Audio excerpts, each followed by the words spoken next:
Live show on YouTube, Into the Fringe, where we discuss lost civilizations, UFOs, cryptids, unsolved mysteries, megalithic structures, extraterrestrials, interdimensional portals, time skips, and more. Don't change that channel, because now you are leaving the mainstream and entering into the fringe.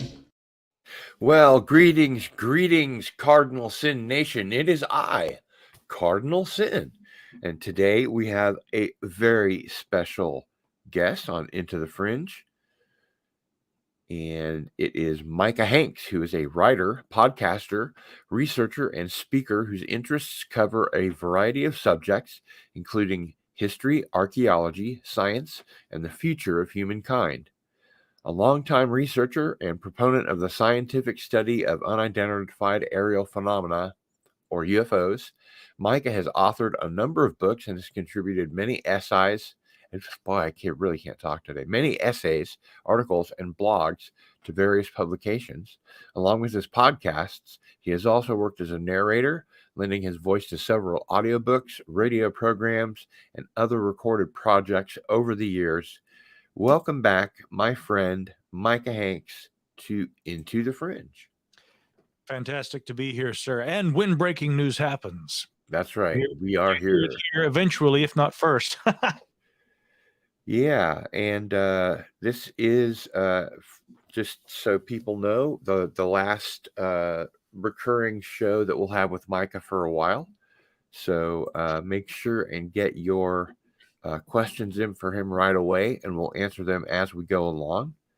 And I understand we're giving away an autographed copy of the Ghost Rockets today. Is that right? I believe that is correct, and I'll turn off my emails so that we're not getting those annoying buzzing noises in the background while we're trying to do this. But yes, the Ghost Rockets. Very good. Well, thank you so much. That's very generous of you. We really appreciate it. Let's also say hello to some folks that are in the chat. We have the Bodhisattva Kid, Cosmic Squirrel, greetings. Reed Speed, Mr. M.H., G'day. Darius Munchausen is here. Wayutan is in the house. T-shirted historian is here. I can't speak because I have this horrible cold going on, you see. Eli McInnes is in the house. Philip Blair is in the house. And Darius Munchausen says, welcome back, Micah Hanks. Good to see everybody. You know, Gil, since you got a little bit of the sinus thing going on tonight, the real reason I'm actually back for technically, I believe, if my count's correct, because we're 8 months into the 6-month residency, but I missed a month too. But the real reason I'm back for a 7th is because 7's a lucky number. 2, we've got breaking news that must be covered tonight. Otherwise, we wouldn't be reporters. And then also, I think Gil's voice needed a break tonight, and he knew Micah would run his mouth enough. So here we are back in black for one more round, right? And speaking I don't know about that, but we're always happy to have you on, of course. You know, well, in truth, I've been kind of thinking, I mean, I'd probably just keep coming on indefinitely, but right there around the holidays. You got a life. You got stuff to do. Man, well, yeah. Do you ever stop working, actually? That's the whole thing, man. I worked Christmas Eve. I worked for a few hours Christmas morning before I went and saw the family. Took no breaks through the holidays.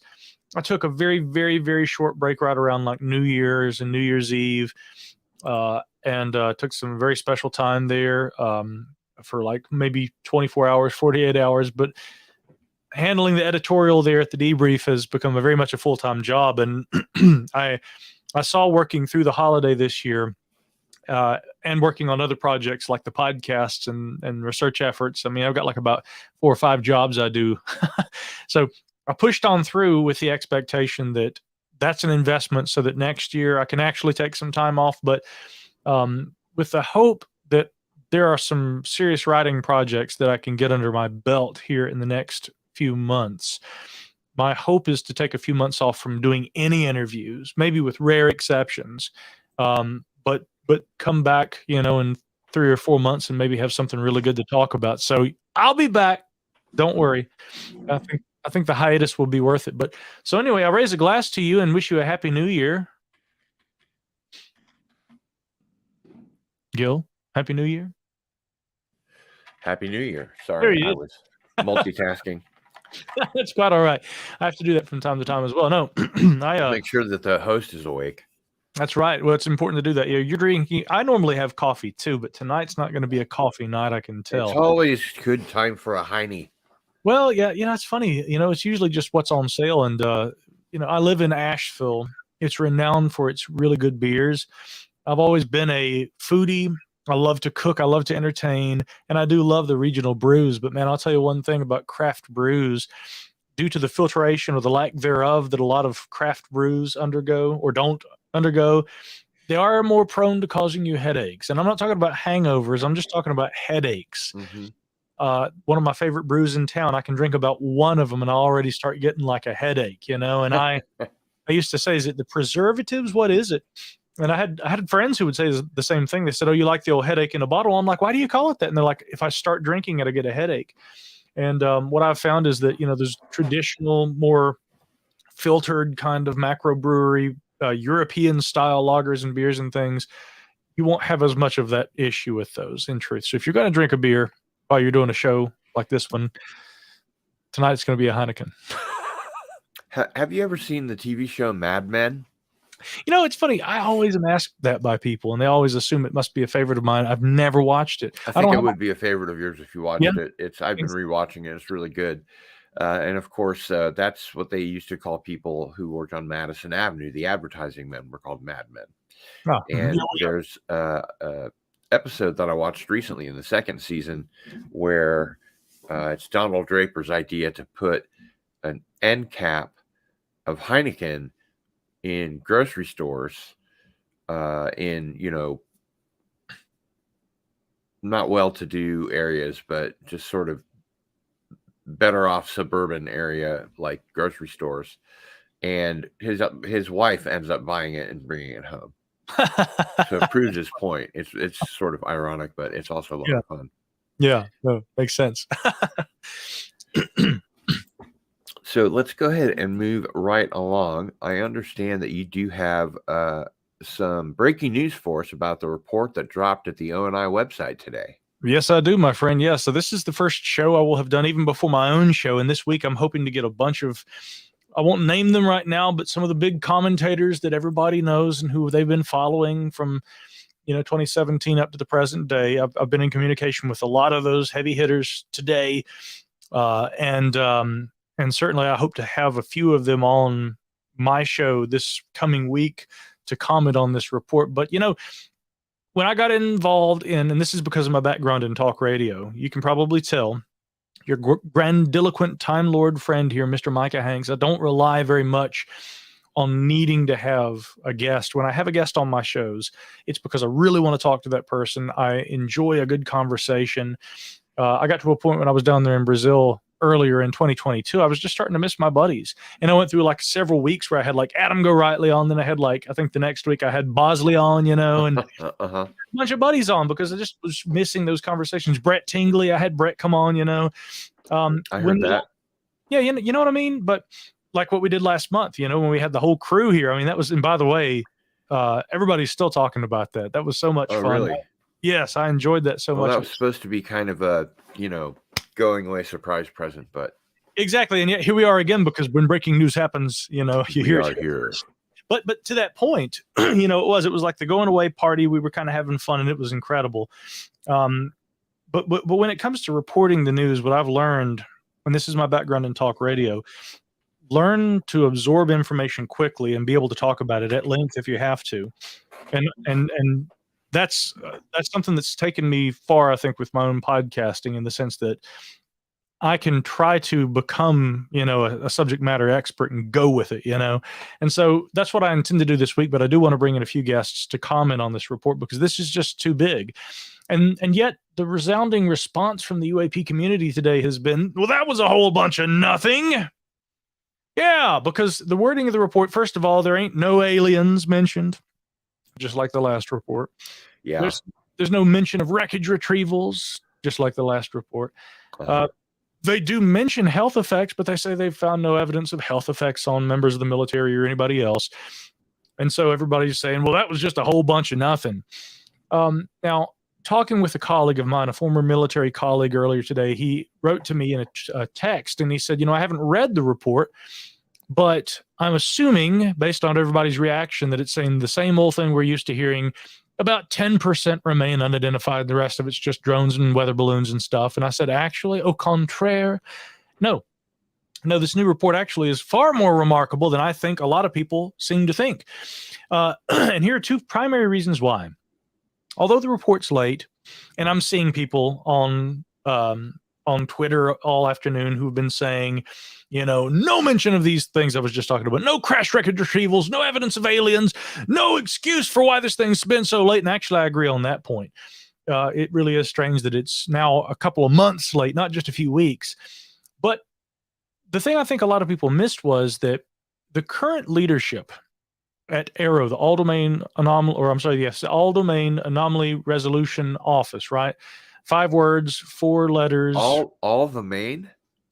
It's AARO, but it should be ADARO, but the acronym they're going with is AARO, AARO, All Domain, okay. Because that's hyphenated. Apparently, that's one word. Sounds all like a David Bowie song.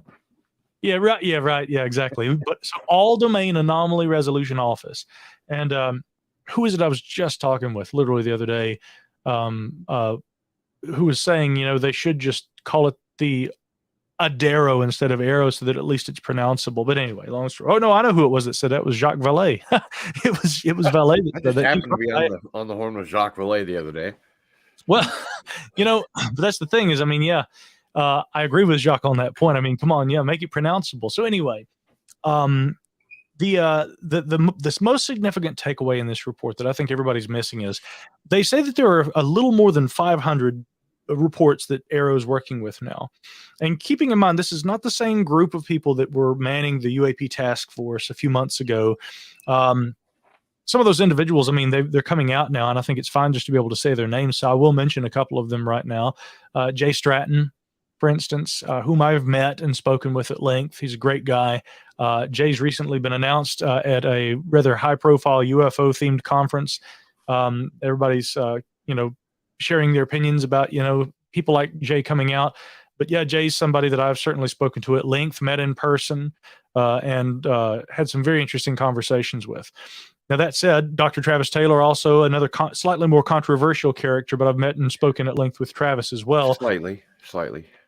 He became very controversial very quick there for a while. I like Travis. I understand why people see him as controversial, but there's always going to be controversy associated with this. We've talked about Travis before on the show, and I think that it really speaks volumes that somebody with his background is taking a really deep dive into, admittedly, a reality show about, Skinwalker Ranch, but I thought you were going to say someone with his background was going to take the deep dive into UAP, but it goes both ways. You're right. Yeah, it does. I appreciate his interest and his attitude toward UAP, but at the same time, and the controversy seemed to surround the fact that people were uncomfortable with this guy having, done some consulting, we might say, and some analysis for the UAP task force, but at the same time, he was doing reality TV shows. And, I won't address that right now, but I think it's pretty evident why that was controversial and why people had issues with it, and it's not my place to cast stones at anybody. I do understand the controversy as well. Points taken, truly. But I can speak from the experience of having met Travis. He's a nice guy. We had some really good, some in-depth conversations about analysis of UAP. And even if I don't always agree with all of his conclusions and perspectives, I appreciate his approach. Let's say that. But these are not the same people who were associated with the current report. And of course, we know the director of Aero, Dr. Sean Kirkpatrick. Talk about an aerospace, I mean, a guy whose background is in physics, but a guy who's truly an aerospace professional of many, many years. And of course, support from those in leadership like Ronald Moultrie and others. The tone of this report's different. And the reason why the tone of this report is so different is because it's not the same people who are involved. And there are others who were involved in the last report who haven't been named here and who are not as public as the last two aforementioned individuals. But I do think that it's important to recognize that that's one reason for the tone of the current report. It's the different leadership, different people being involved, their own personal attitudes, worldview, and approaches toward the study of this phenomena. And then the other thing, too, is that what the new data reveals in light of that. Conservative, we might say, though, the tone of the report is. They explicitly state, with slightly more than 500 reports, a little more than half probably have unremarkable sources. We can characterize them as unremarkable. And so everybody's kind of honing in on that. I can now see what the thrust of Julian Barnes' report in the New York Times had been, where he's saying that officials are saying that most of these things are probably balloons, aerial trash, weather balloons, whatever, drones. Well, in fact, actually, it's not quite as Mr. Barnes made it out to be, as I suspected would be the case. No, in fact, a little more than half probably don't have remarkable attributions. But let me quote from a portion of the report that actually says this. Please do. Because this is where it really gets interesting here. I'm going to have to do a quick, let's see. I didn't have this actually pulled up. There we go. Okay. So the actual relevant portion of the report reads as follows. Since its establishment in July 2020, Aero has formulated and started to leverage a robust analytic process against identified UAP reporting. Once completed, Aero's final analytic findings will be available in their quarterly reports to policymakers. That's not to you folks at home, ladies and gents, but eventually I hope sometime that some of this information will be made available to the public. And of course, the annual public reports based on the classified versions that are conveyed to Congress, those will be made available. Aero's initial analysis and characterization of the 366 newly identified reports, informed by a multi-agency process, judged more than half as exhibiting unremarkable characteristics. Now, a quick point about that. That seems to be that they're describing more than half of the 366 newly identified reports.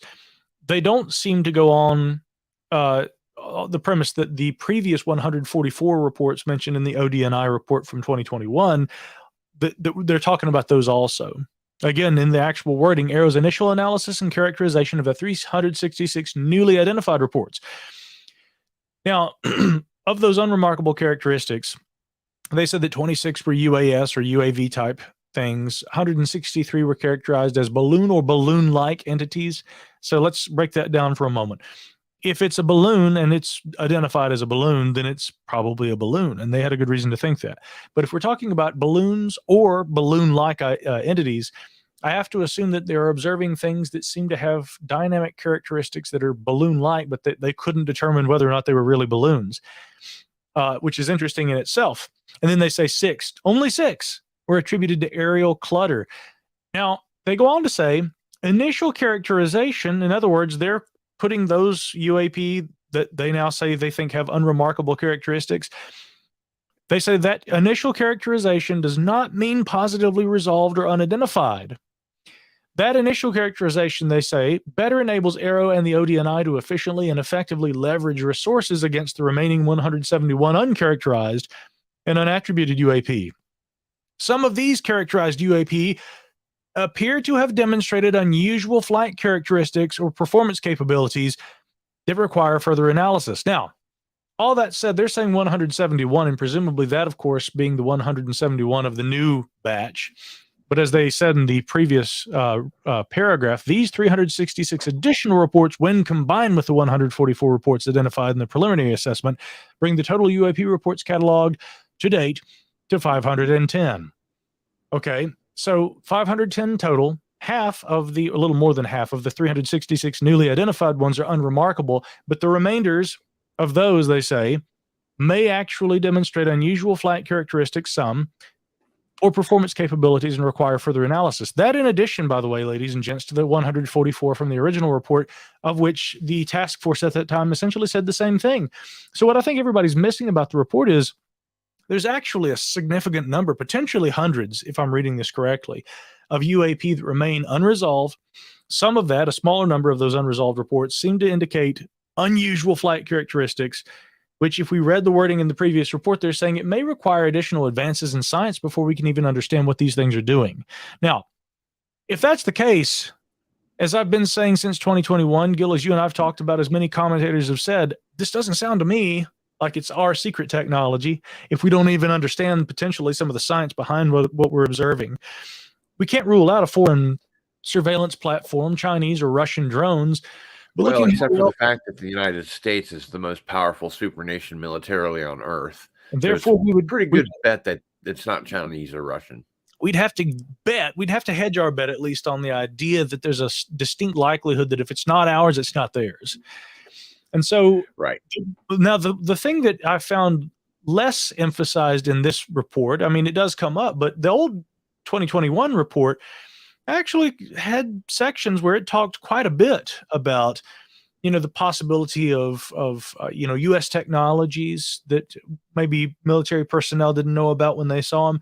You see a lot less of that kind of talk in this new report. You do see plenty of mention of foreign technologies that might be at work here. But again, the big takeaway to me is that there's a significant number, a little less than half, that appear to be unidentified. That doesn't mean that they necessarily are extraterrestrial, but there are some of these unidentified reports that seem to have remarkable characteristics. The New York Times, in Julian Barnes' article from a few weeks back, he didn't say that. I was seeing all these other reports in the Daily Mail. I think we also had one that was in, what was it? Was it one of the defense publications also, before this report even came out? They're all saying, this new report's likely not to say that many of these objects are anything unconventional. When you actually read the report, it says otherwise, if you read the report carefully and critically minded. And this is the very reason why I had said that the debrief would not report on this. We would not go and get a bunch of quotes and try to guess what was in the report before it came out. Right. To my knowledge, I think we beat Politico just by a few minutes, and kudos to Brian Bender. Just a little bit. Yeah, because Brian Bender's an excellent reporter, and he of course was one of the co-authors on the piece they put out. But I'm just saying that, to my knowledge, they were one of the others that got an article out about the new report very quickly. Most of the mainstream media, they were asleep. The debrief, to my knowledge, was probably the first to get it out. And we had quotes from Pentagon spokespeople, ODNI spokespeople, and others that we had acquired, as well as, of course, our analysis of that report within an hour of when it dropped. Now, I'm really proud of the team for being able to do that. But again, we waited until the report came out to offer that analysis. We didn't give you a guessing game before it came out. And my conclusion now is as I had hoped it would be. Instead of guessing and getting half of it wrong and through a biased sort of lens of what we hope or expect this report to say, no, what it actually entails to me, if you read it carefully, is quite important indeed. And yes, we're still dealing with a lot of presently unresolved phenomena in our airspace that, yes, the military does say could represent a challenge, maybe even a threat, but that's mostly related to aircraft and pilots. And then, of course, the potential that there may be some foreign surveillance platforms. But that's one other thing that the new report also doesn't seem to emphasize quite as much. The challenge to national security and the threat element that we saw a good bit of in the 2021 report, a little less of that language in this new one. I also noticed in the new report there's a lot of blank, space at the end of pages. I mean, they could have made this 12-page report probably another 9-page report. So they made very liberal use of blank space at the end of sections and things like that. I don't know why. There was also a lot of policy, a whole lot of policy. And those who go online and read the report, again, this is, I'm sure, part of what's turned a lot of people off. They're looking at it and they're saying, what is all this? It's giving us like this history of an organization, Arrow, that's only been in operation since last summer.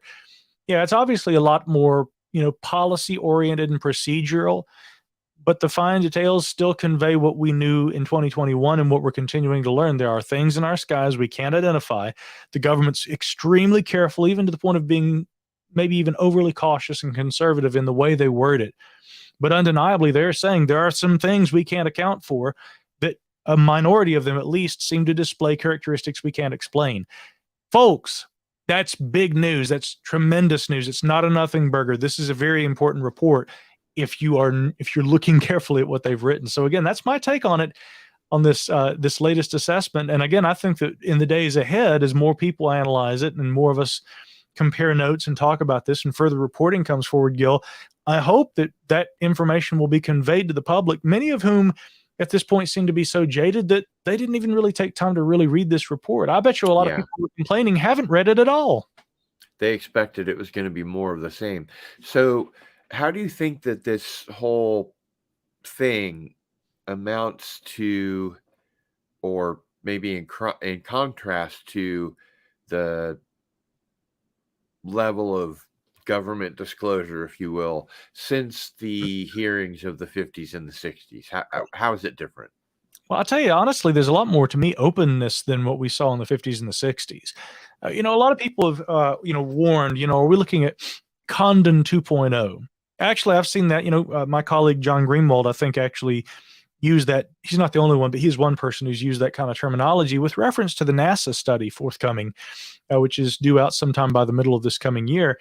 What he meant, and this is a valid point, is that if NASA conducts this study and they come away from this after all these government reports have come out and things, and they're saying, we're seeing things that we don't know what they are, this is something that we're definitely keeping an eye on, and we can't explain all these.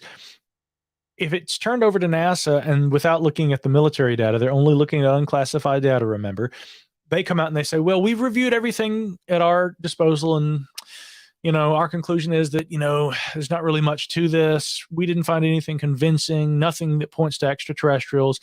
And so, we don't really see there being a need to throw more taxpayer dollars at this and study it. If that were to happen, if NASA does that this year and that's the conclusion of their report, the effect could potentially be similar to what happened with the University of Colorado project back in 1969, when they took close to 2 decades worth of information collected by the U.S. Air Force in the longest systematic study that was carried out and ever has been, really, Project Blue Book, although it was flawed in many respects. Let's be clear on that. But when the University of Colorado project did its analysis, and even though a lot of the reports they looked at also remained unidentified, they couldn't explain all those cases, Edward Condon's introduction, that seemed to be as far as most people read. And he's saying, well, we don't really see anything that's worth throwing money at. This isn't really a problem. He also said, famously, before the study started, that he doesn't think that there's anything to UFOs, but I'm not supposed to come to that conclusion for another year. He was quoted by the media saying that. Robert Lowe also, of course, in that infamous memorandum that was leaked, had been talking about how the trick's going to be to try and make it look like we're a bunch of scientists who have zero to no hope of finding a flying saucer. And we emphasize the psychological aspects of all this. Yes. Yeah. So when people are saying, will the NASA study be Condon 2.0, their concern is that, is it going to just basically be one of those? I will name one of the study's participants, Nadia Drake, daughter of course, Frank Drake, the famous pioneer in astronomy and SETI research. Nadia, early on when they announced they were going to do a NASA study, I don't think she'd been selected as a participant at that point, but she had kind of been critical of the idea of searching for extraterrestrials. And then she was announced as one of the study's participants. And so a few people kind of raised concerns about that. And they said, she seems extremely skeptical. Do we want we want skepticism. That's a good thing. But do we want people who are so skeptical that they're going to be biased? Now, I would argue that maybe having someone like Nadia on the team, but then maybe having more open-minded researchers kind of balances out, and it actually, what they're trying to do is actually have, a range of perspectives and views, so that they don't just have a study that ends up leading with presumptions and biases. That's probably a good thing. We'll wait and see. But again, depending on the outcome of that study and the cultural impact that it has, some have argued, this could have an effect similar to what happened with the Condon report back in the 60s. Now, I will say we should really make a difference or a distinction between AARO and its predecessors, the UAP Task Force, and extend that all the way back to ATIP and OSAP, really. The attitudes of these programs in the modern era versus Project Blue Book are very different. The last decade or so of Project Blue Book, there was a whole lot of debunkery and nonsensical explanations. Pilots, multiple witnesses to UAP where they would detect aircraft on radar. They would observe aircraft visually. They would also photograph them on radar scope. Ground-based and aerial observers, ground-based radar stations, and also flight crews with radar on board B-52s detecting UAP. And yes, I'm talking about a specific case. This was the Minot Air Force Base incident from the late 1960s. Sure. All this goes down. They collect photos on radar scope images of the UAP. What does Project Blue Book determine under the leadership of he wasn't a doctor, but Hector Quintanilla? He was the head of Project Blue Book at the time. Quintanilla and his team assessed this and said, well, most of the ground-based observers were seeing a planet like, Jupiter. And then the object that was detected on radar by the B-52 crew, that was just ball lightning, a rare form of plasma. Temperature inversion. Get out of here, kids. You bother me. It's ridiculous. I mean, when Deputy Dale Spohr, the police officer in Portage County, Ohio in 1966, along with Barney Neff, his mounted police officer who rode in his vehicle with him, when they initially led the chase following a football-shaped glowing object through Portage County, Ohio in the early morning hours of April 17th, 1966. And then other police officers joined the chase. And there are several police officers chasing through Ohio and across into the Pennsylvania, across the border and into the state of Pennsylvania. I believe we talked about that last time you were here. When that's happening and Blue Book comes out and says, you guys were seeing a satellite. Yeah, they're full of shit. Well, yeah, they are. And, Quintanilla was not really looking at the data. Quintanilla was just trying to have a ready-made, not even an explanation. It was an excuse not to have to investigate at all. And he almost got away with that in the case of the Portage County incident. I could go on all night. But the point is, we look at that kind of behavioral pattern of Blue Book leadership throughout the 1960s, which really leads to the Condon Committee and its dismissive conclusions about the data that Blue Book had collected. And then you compare that with what we have going on today. A lot of scientists are somewhat galvanized, very interested in the UAP subject. They want to be more. There seems to be a lot more scientific support for what's going on now than what was going on then. Yeah, we don't have funding yet. We're not really getting to a point yet where we're getting significant amounts of funding, but we may. There are new organizations. The last NDAA bill have appropriations for this kind of thing? Well, there are obviously going to be funding for Aero and what Aero is supposed to be equipped to do. Both its analysis, but also its scientific plan, right? These things that have been outlined in the language of the NDAA. And then, of course, we've got the current NDAA for 2023 that was just signed into law, which also has additional provisions for members of government, people who've been contract employees or employees within government organizations and groups, who, if they have knowledge of special access programs and things related to UAP, they can now come forward and talk about it. There's a lot happening here. And so in sum total, all those things, to me, the attitude of Aero leadership, even with the more conservative tone of the current report, they're not saying, satellites, planets, and weather balloons. They're saying we can explain a good number of these, probably, and yet there are still some that baffle us. That's completely different from the kind of tone we've seen in decades past. And then you add the politicians who are now involved, the scientists who seem to be galvanized and becoming more involved, NASA leading an official study on this. Well, you know what they say NASA stands for. What is it? Never a straight answer. That's right. Yeah. I was mixing it up with the NSA, no such agency. Yeah. But, I am hopeful, Gil. I am hopeful. I think that we have a lot of promise right now, and it remains to be seen. 3 years from now, you and I may be sitting here pulling our hair out, what's left of it, and going nuts about how it all, fell to shit once again. I hope that won't be the case.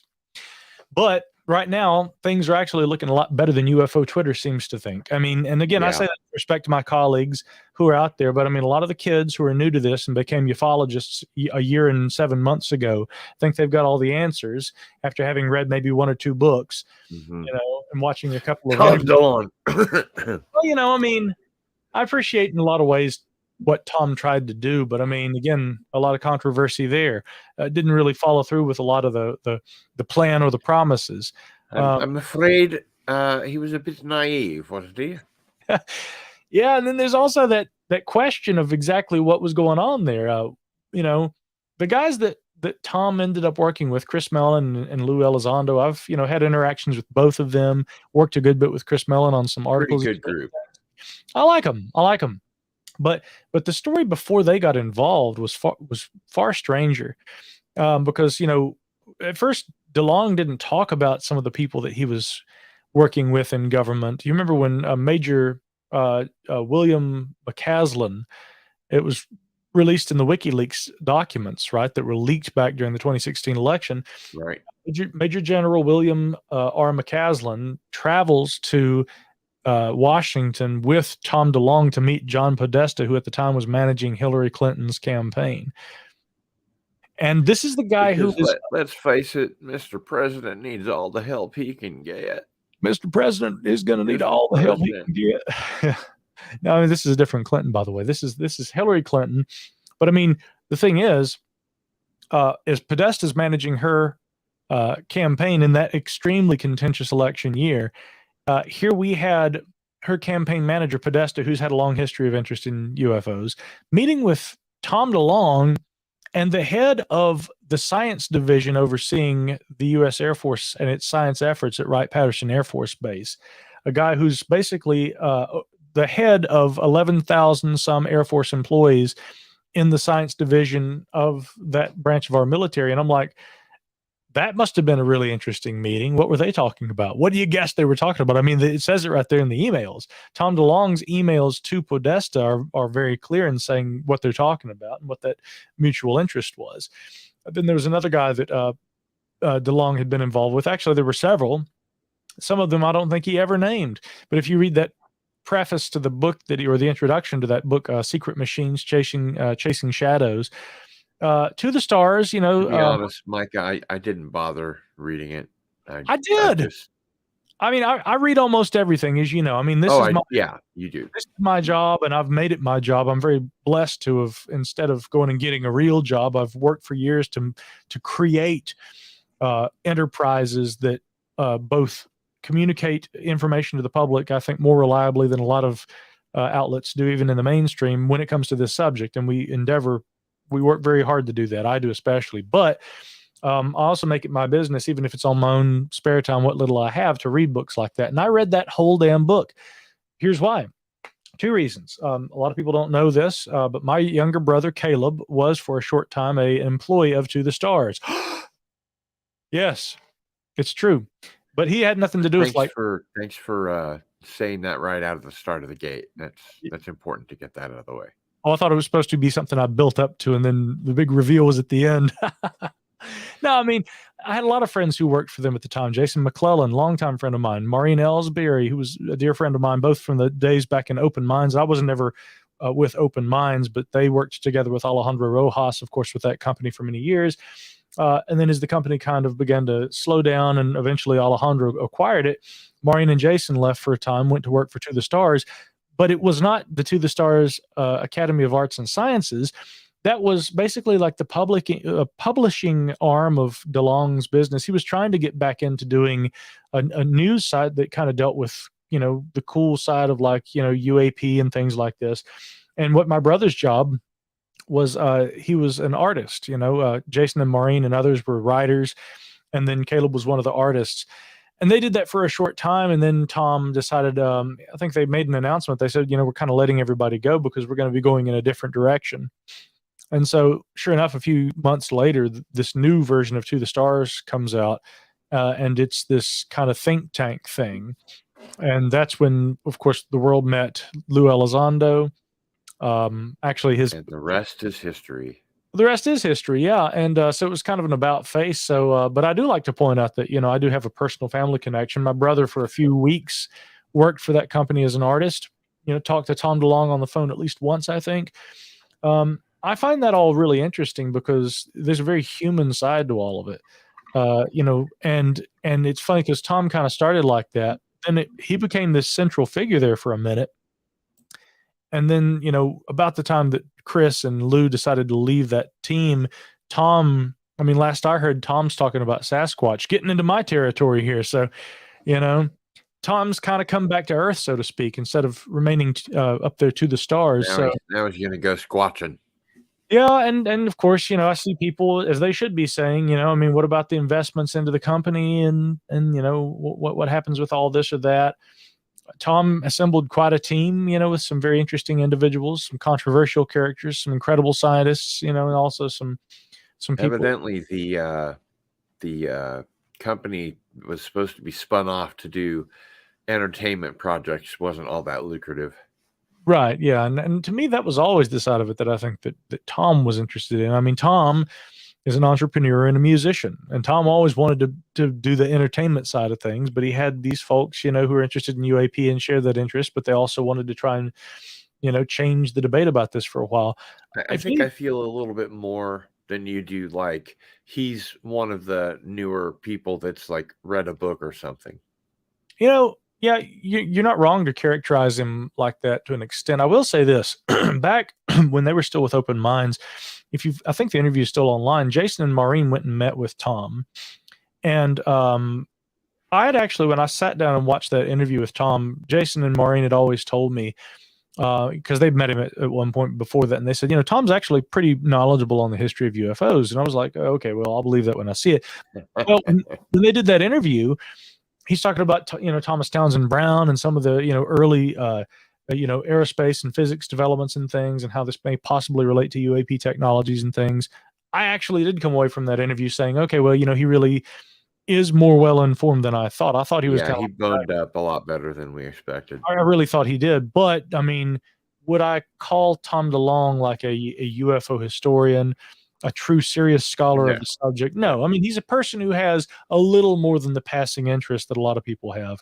But I mean, it really is still in that kind of like an interest category. It's not like a professional interest where he's trying to analytically and critically minded, or take a critically minded approach toward, the study of, and the analysis of. No, I'm sure he takes it very seriously. I wonder to what degree we can take him with the amount of seriousness as he takes himself.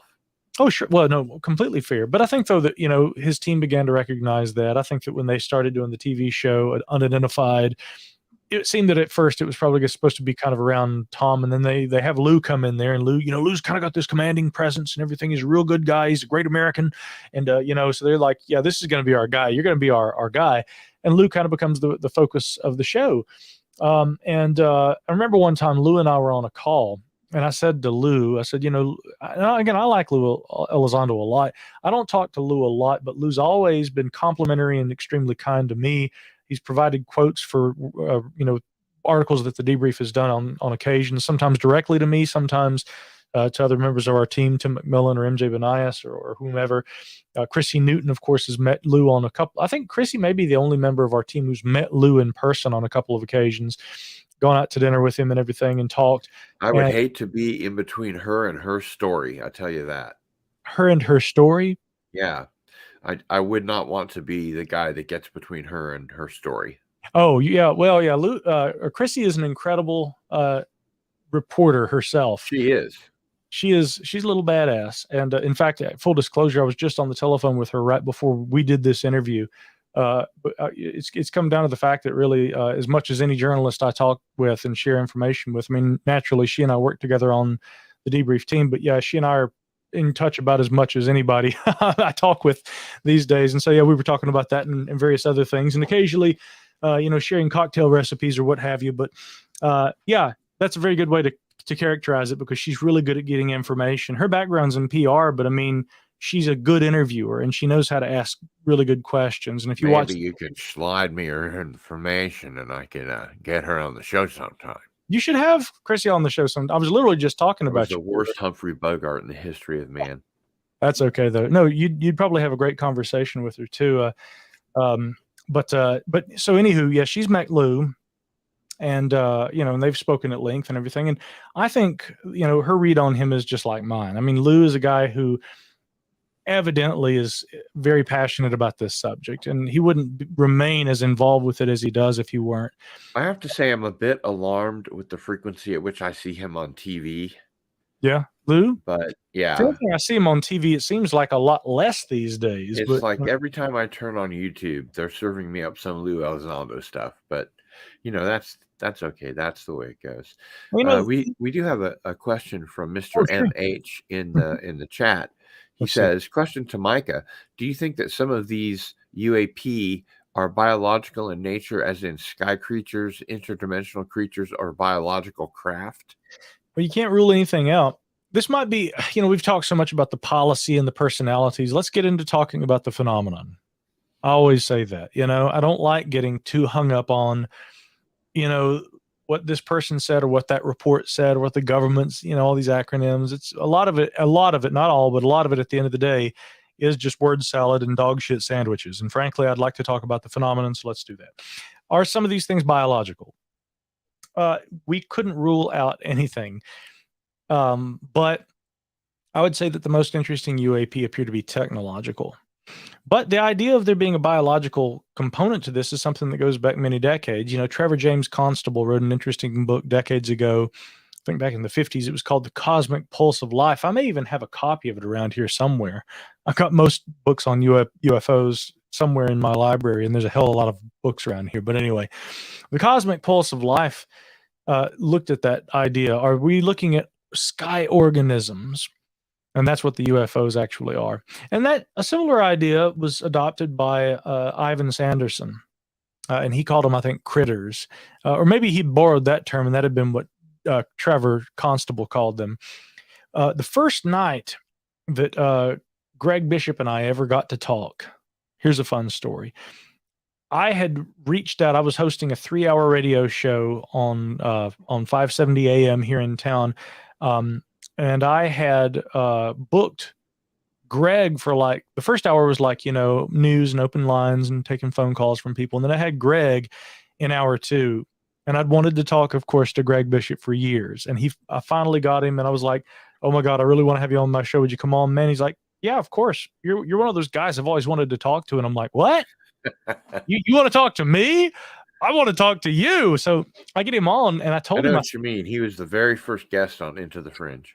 I mean, Greg was like the guy who I thought I could never get. And when I finally had him on my show, he's like, great to talk to you, man. I read all your articles. I mean, and we became like true friends immediately. Yeah. Which was why, by the way, when Chrissy came with me to the SCU conference, the Scientific Coalition for UAP Studies conference back in May, and I didn't know Greg was going to be there. And we show up, because I drove all day. Chrissy flew. I get there, I'm late, and there's Greg sitting there. And I'm like, this is awesome, because Chrissy Newton gets to meet Greg, and he gave her a copy of his book. And I was thrilled that she got to meet him, because I love introducing my friends to my friends, Sure. And Greg's such a wonderful guy. And he had some of these tarot cards that he and Red Pill Junkie and Joshua Cutchin and everybody are doing that Red Pill's been designing. And I got to finally hold one in my hand. Oh my God. Incredible. I mean, Miguel is so good. But anyway, so that night we had Greg on the radio, and I told him, I said, I've got Trevor James Constable coming on in hour 3. And Greg was like, you're kidding me. I've always wanted to talk to him. And so I said, well, why don't you hang out, if you can, one more hour and do the interview with us with Constable. And so Greg just hung out an extra hour and joined us, and we tag teamed, Trevor James Constable there on the radio, asking him questions about these critters, biological UFOs, right? I don't think most of them are that. Probably not many. But to the question that MH had asked, there is a long history of speculation about that. And really the earliest instance that I've found is a story that was written. This is pre-ufology and in fiction, science fiction, but nonetheless, this is important, and I think you'll see where I'm going with this. Sir Arthur Conan Doyle wrote a book, or a short story, called The Horror of the Heights, okay? And in this story, this pilot flies to a higher and to higher and to a higher altitude, and finally he gets up into this really high rate, where it's almost too dangerous to fly, and he thinks he's going to lose air. And he finds this upper region of the sky is inhabited by these jellyfish-like organisms that hang out way up there in the sky. And I always liked that story because I remember that story. I don't remember the title, but I remember that story. The Horror of the Heights, yeah. Where Heights, right. Where Doyle, that was like in Amazing Stories or Weird Tales or something, right? It was probably earlier than that. Yeah. I mean, I think this was late 19th century, maybe, or very early 20th. But anyway, that story was one of the earliest that talked about these upper atmospheric life forms, which may have informed some of that speculation about some UFOs that Ivan Sanderson, Trevor Constable, and others would put forward later. But now, to tie this all together, Those of you who've seen, of course, Jordan Peele's film Nope, it's very similar in that concept. If you haven't seen it, I won't say anything else. I did finally get to watch it over the holidays. Evidently, he doesn't make movies for me to watch, so I don't watch them. You know, a lot of people didn't like that film, and I thought it was fine. I liked it quite a bit. I've heard nothing but good things about it, but because he said he's never ever going to cast another white man as a lead, it came off as far too identity politics for my liking. Yeah, I can understand that. But you know, again, I try not to. Plus, he ruined the Twilight Zone, which is like an institution for me. Sure, no, I get it. But you know, the film, it does kind of tie in that same concept of a biological idea behind UAP. Now, could some of them be that? Maybe. I don't know, but I mean, the evidence that I see of the ones that we would really call unusual technologies seem to be just that, technologies. Yes. We do have another question for you in the chat. If I can get my way back there.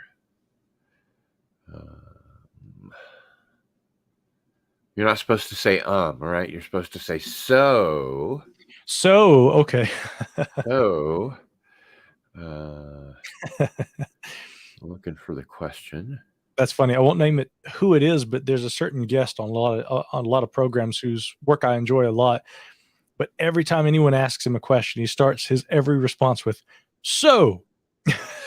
Yeah, and the reason that that's happening more and more is they teach in journalism school, never say always say so, because by the time you get to the end of what would otherwise be an then you have a point to continue talking about. I have my own little phrases that come out. It's very difficult to train yourself not to say so or Yep. Everybody does it. And frankly, a lot of politicians who have to give speeches and are recognized as being good speakers, listen to me. Obviously, I'm a good speaker. I'm a good speaker too. They're the very ones who break those rules of speech the most, who are just stumbling all over the place. Their speech is slurred. There's ums and uhs, and it sounds like me. I mean, I do it too. That's the thing. I mean, you can tell, like, if you listen to one of my podcasts, people are like, you write that all out, right? I mean, you're reading. We can tell. Your podcast generally sounds like you've written the entire thing out, which is, of course, impossible because you do 7 a week. I don't write them. That's the thing, though. Everybody says, you write that. You have to be writing it, don't you? I'm like, I don't write it. No, I don't. That's because you have an extraordinary brain and extraordinary knowledge at your beck and call. So the Bodhisattva Kid asks, Micah, how far back has your research taken you?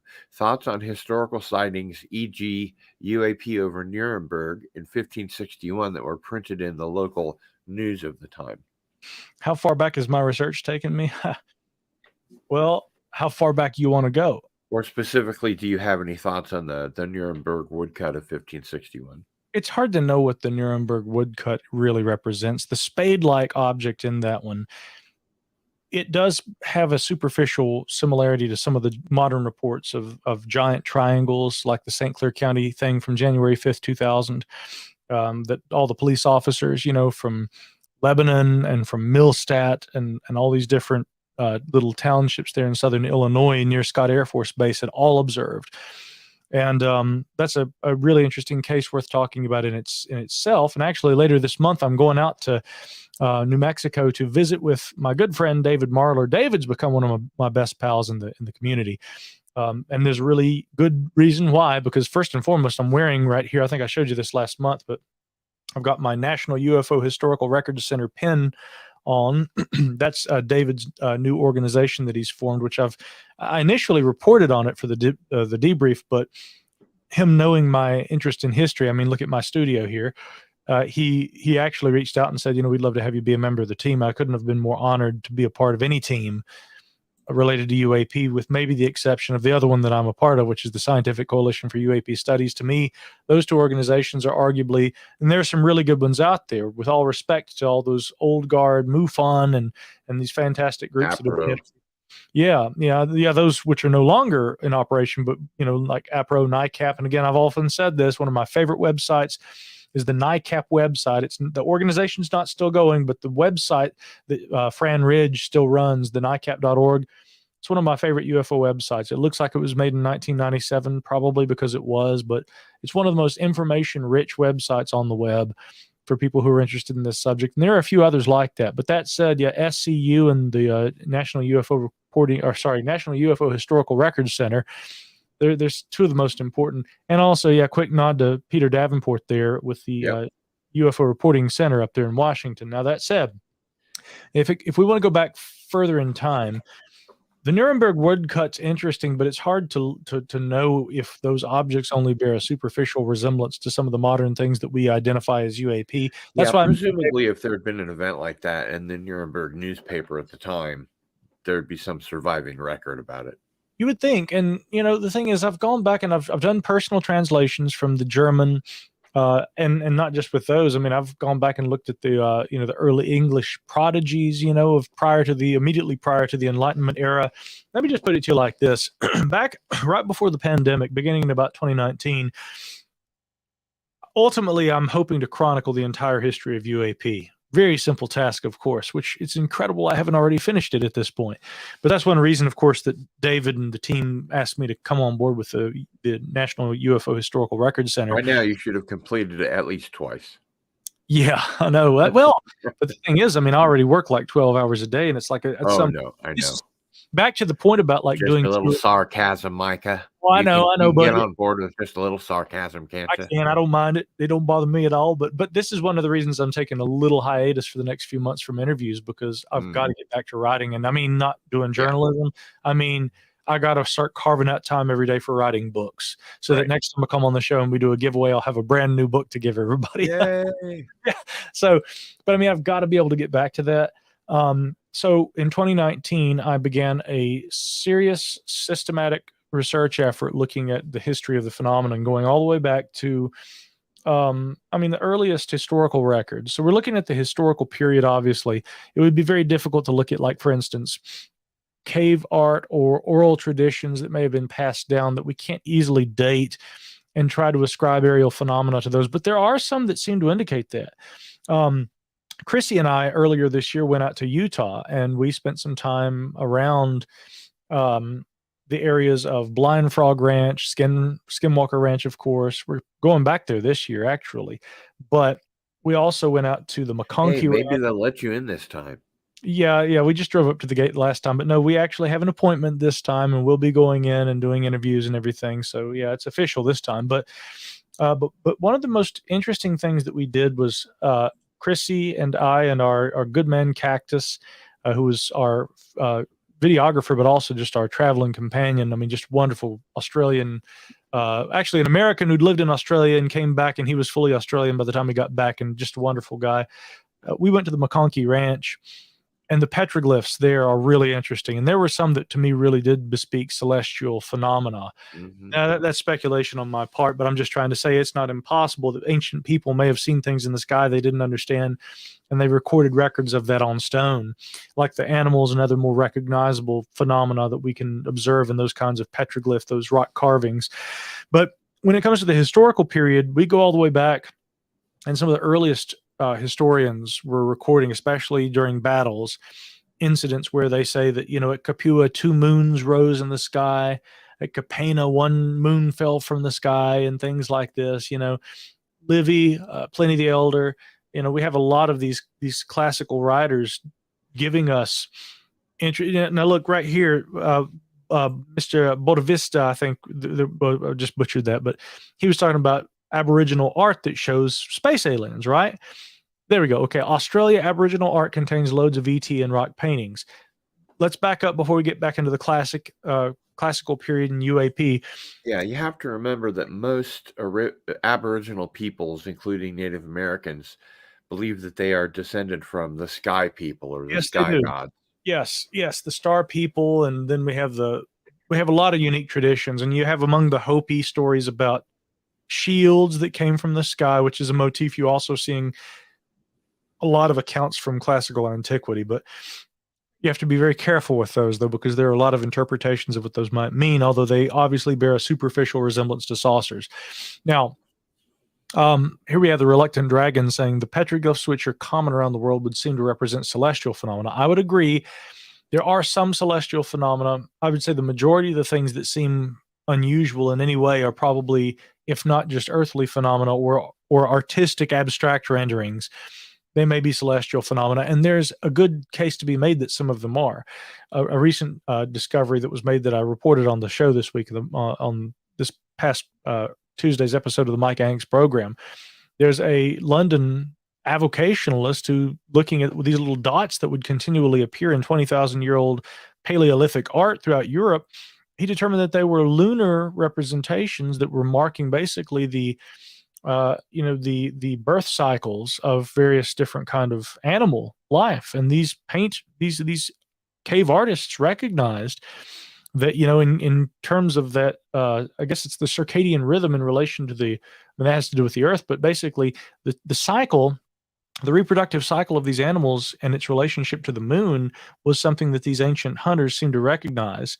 Now, coming back to the rock art that depicts aliens, as we're talking about here, some of them do look remarkably like greys, and we have the ones there in Australia. We also have, I think, in Algeria, the great god of Safar, but some also call this depiction of this character in Algeria the great god of Safar. They also call him the great Martian god because he has a superficial resemblance to a spaceman in a space suit. You see a lot of that in the ancient world, and this, of course, was a lot of what informed von Daniken's thinking about there being ancient astronauts. But where we have to be really careful is presuming that our modern concept of what an astronaut or a spaceman looks like projected onto ancient cave art, make sure that we're not just basically engaging in wish fulfillment, i.e., that's what we want to see, and therefore that's what we say it is. But to that cave artist, thousands or tens of thousands of years ago, it may have been something very different. Are those indeed little greys in the rock art in Australia, or are we looking at owls, or are we looking at lizards? Or are we just looking at, spirits of the ancestors? Aboriginal art depict. We don't know. We don't know. Maybe they're aliens. No. It's not like they left instructions as to what it was. They really didn't, and that's the whole thing. And so we have to kind of go, and we run into the same problem with the reports from classical antiquity. When we have accounts, secondhand accounts that the historians give us of what occurred on battlefields where soldiers say they see a bright light come down, descend from the sky like a moon, hover over the ground, and then shoot back up into the air. Richard B. Stothers, a NASA historian, had written a great essay about UFOs in classical antiquity where he's looking at reports like that, and he's saying, are some of these ball lightning? What else might we be seeing? What really gets under my skin, Micah, are these people that, go so far out of their way to describe what really parted the Red Sea. There was a comet very, very close in orbit, and just bullshit like that makes me wish these people would crawl back under the rocks from which they emerged in the first place. Are you talking about the modern researchers who use like stellarium, like sky mapping programs, and they chart out celestial phenomena that would have been prevalent at that time, and then they attribute those? No, I'm just talking about people that do their best to sort of under the real reason in their minds, and it's more of a stretch than it's further away from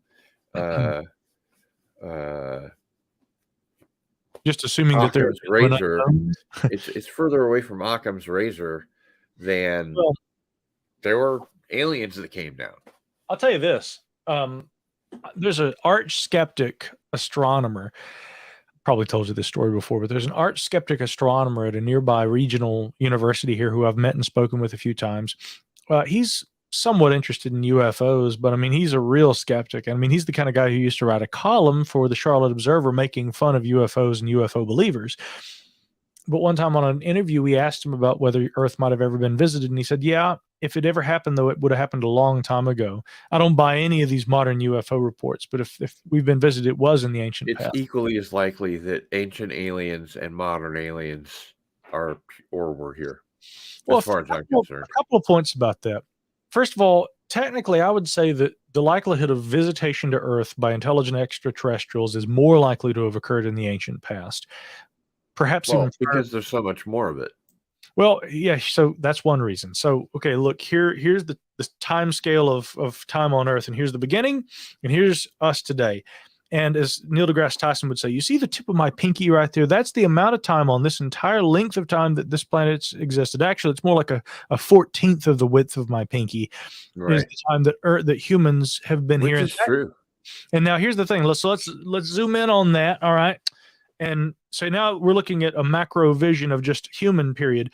Now, the tip of my pinky here, that is now modern humans and technological development. And the rest of this right here is just humans evolving, and the time that we spent on Earth as Homo sapiens sapiens. So Say like the technological revolution forward. this is the technological revolution forward, where humans basically have acquired. Let's actually say the this industrial revolution, rather. This right here is the invention of the wheel forward, which, not barring the Mayans who never had the wheel and still got along just fine. Okay, but so the point that people are trying to make when they say this is that in the billions of years that our planet has existed, if there was ever visitation, it's far more likely that it occurred in the past. But now you add another couple of factors to that. If you are a proponent of the idea of there being a big bang from which, an expansive state of the universe, which we're still in, this expansive stage, if that actually is still occurring, if at one point billions of years ago the universe was smaller and all points within it were closer together, the distance that would have to be traveled by extraterrestrials would have been far less. And so in the ancient past, it seems plausible, at least, that it would have been easier to reach Earth than it would be today. So not only is there a long period of time that they could have done it, but the further back you go, the shorter the distance they would have had to have traveled. So I get it why actually a lot of astronomers are like, ancient aliens? Hell yeah, that makes sense. But we have another question for you from Philip Blair. On UFO history at Cardinal Sin, does Micah Hanks participate in the Magonia Exchange, working to catalog the entire recorded history of UFOs in Fortiana? If so, has he noted any interesting patterns? I'm not a member of the Magonia Exchange. I would love to participate because I have a lot of respect for Chris Albeck, who I believe manages that. So you do have to get like at least 2 hours of sleep a night.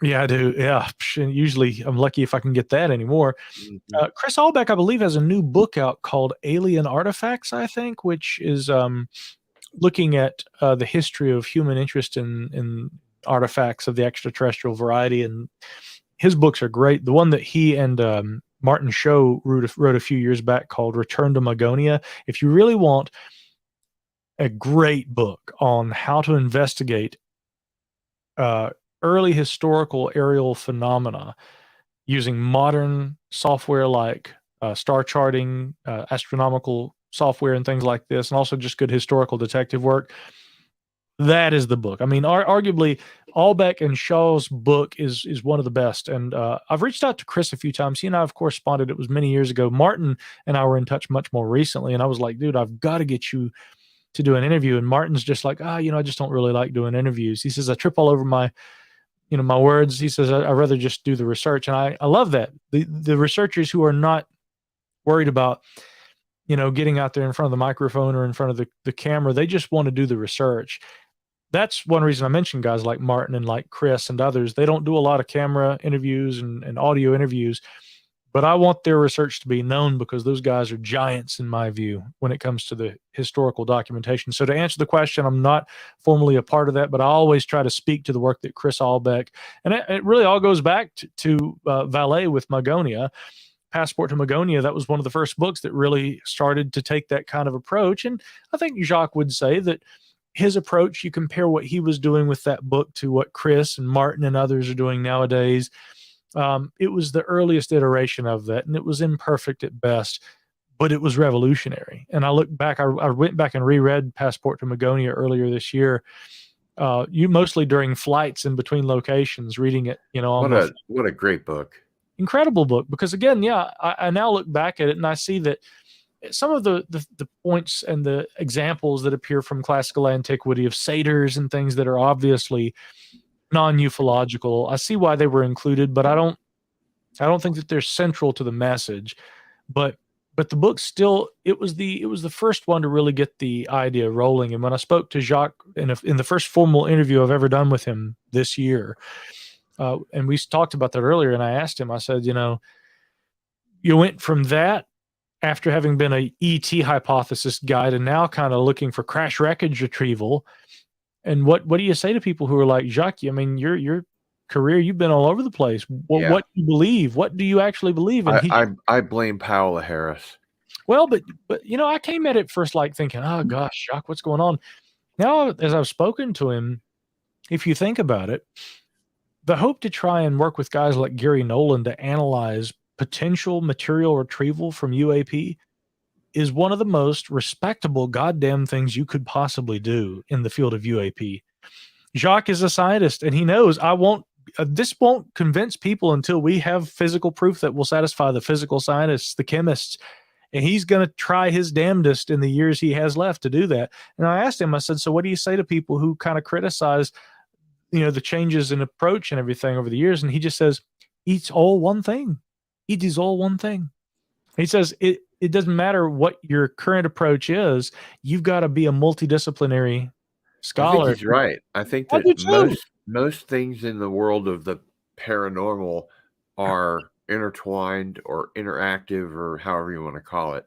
Yeah. We do have a couple of second hour chats coming pretty hot and heavy, because that's typically when we take questions from the audience. So let me find one here. Okay.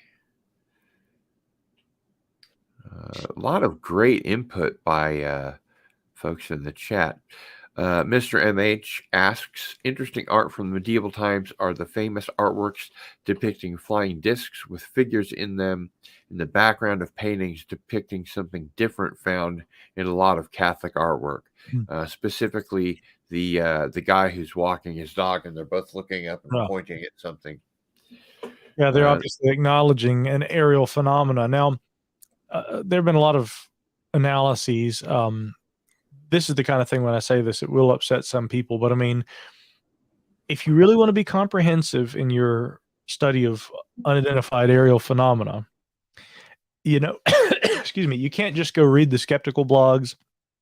You can't just go read the pro UAP blogs. You have to read all of it. You have to watch all the analyses. This is why I communicate with Mick West, as well as I communicate with the pro UAP people. And there are times where Mick has, relevant and accurate points, but there are also times, and I can give you examples of times where I really think that I can poke so many holes in some of Mick's arguments that there is no argument left. I mean, but I still respect the guy because I understand what he's trying to do. When it comes to the idea of UAP in medieval art, we have to be really careful about the interpretation of those motifs of shields falling from the sky, and which is very similar to that Hopi flying shields thing. The entire motif of shields, discs, and things like this. They were Wait. Did the Hopi have access to metals? Were they smelting shields? They certainly would have probably had access to some kind of metals. The sorts of shields they described were more like basketry, if that makes sense, like a woven kind of a thing. Yeah, that does make sense. If I understand correct, which actually, if you think about it, I mean, even in medieval times, I mean, shields could be made of wood as well as they could of metal. Metal is a more durable material, but I mean, a wooden shield would still, offer some protection in the battlefield, and we still see that depicted both in film and also in various museums and what have you. But anyway, so that said, the flying shield motif is something that you got to be really careful with, because there are various interpretations of what that is and what that could mean. And I think that, for instance, there's a great image I could probably try and pull up and share at some point, but it's in a Transylvanian monastery from the 1400s, and it shows this shield-like object descending from the sky. It looks like a flying saucer. It looks like a UFO, but I guess that what that probably is it is a artistic representation of that concept of a shield falling through the sky, which was supposedly in ancient times in various cultures, but especially when it's referenced in classical antiquity, like by Roman authors, for instance, it was representative of battlefield success on part of the one of the two parties. It's like a good omen, essentially, is what that's intended to kind of convey. Now, would we say the same necessarily for the references to flying shields by the Hopi or other cultures that seem to incorporate similar myths? Probably not. But there was a paper, and if I could find it, I probably still got it here. Let me just see here. Flying shields, flying. I think it's called Flying Saucers or Flying Shields. Yeah, I think this is the one right here. Yeah, Flying Saucers or Flying Shields. The author of this paper is no, that's not his name. Let me see. I got to find it. I think it's probably on the 4th page here. I pulled this up on JSTOR. Richard G. Whitman was the author. I think the paper was maybe published back in the 1960s. But I'll just quote very quickly here. In the De Publica 1:1931, Cicero has Laelius scold the young Tubero for being overly interested in a celestial phenomenon which he had reported to the Roman Senate. A second sun had been seen. Laelius reminds Tubero that he should be more interested in the civil disorders occurring in Rome before his very eyes. To emphasize his admonition, Laelius quotes the words of Achilles in saying, and then they have it here in the actual Latin, which does us no good. But yeah, so I won't quote that portion. But anyway, this article goes on to say, and as Whitman goes on to say later, a couple of paragraphs later, today with more eyes than even Argus possessed, thousands of radar stations constantly scan the skies looking for the novum miraculum, the unidentified flying object, or as it is more familiarly called, the UFO. And he's basically saying, look, is there any kind of continuity between the reports of flying shields in antiquity and modern reports of flying discs? So again, there are scholars who have looked into that question and they've tried to analyze it, and that's what I'm kind of predicating these statements upon. You know, their analysis is that, I mean, we can't rule out the fact that some people may have seen what we would call, like, you know, discs, shields, flying saucers, you know, what have you. Yeah.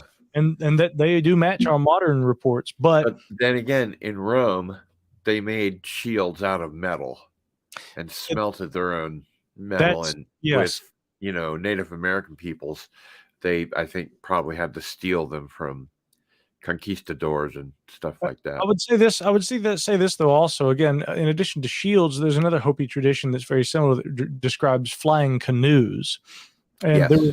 there was an interesting historical analysis by Benjamin Olshan that came out a few years ago that a colleague shared with me, where Benjamin Olshan, this you know, I guess a philosopher of history really would be his profession, but he does an analysis of ancient texts looking for whether there's credible evidence of knowledge of flight and even the potential evidence of the creation of flying machines represented in ancient. The entire scope of this book is actually lost knowledge and lost technology of a variety of different ways and varieties, but he does talk about flying machines too. And then there's an essay. The name of the author slips my mind, but in the early 20th century, there was an essay titled The Prehistory of Aviation that came out that did a similar thing, looking at whether there was evidence that ancient people had knowledge of flight, which would have come in two ways, one of two ways. They either created flying machines or contrivances, or at least they observed birds and had knowledge of the idea that a mechanical flying contrivance could be created, or they observed somebody else's, and whose would that be? And the same really holds true with modern UFO reports. I mean, we at the debrief, we talk constantly, especially Chris Plain really leads the charge with this area of reporting. We talk constantly to physicists, and Chris and I were on a call yesterday with one that are working on trying to understand the mathematics and work out the physics of warp drives. These guys almost invariably all tell us the same thing. They're like, we grew up watching Star Trek and we watched Star Wars and we think we could actually build this. Or they say this, we're keeping up with these UFO advancements and the dynamics of how these things behave and operate, we think are very much in line with the mathematics we're working out for how a warp drive would function.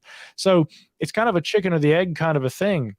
When we look at the ancient prehistory of aviation, did people observe some kind of flying machines that they didn't understand? And did this inspire notions of flight that perhaps paired with observations of nature and also the imagination? A lot of people would say that's crazy, but I mean, it's potentially happening right now. Some of our leading warp drive physicists, they are looking at UFO reports and saying, let's figure out how these damn things work. And that's going to be the science of propulsion of tomorrow.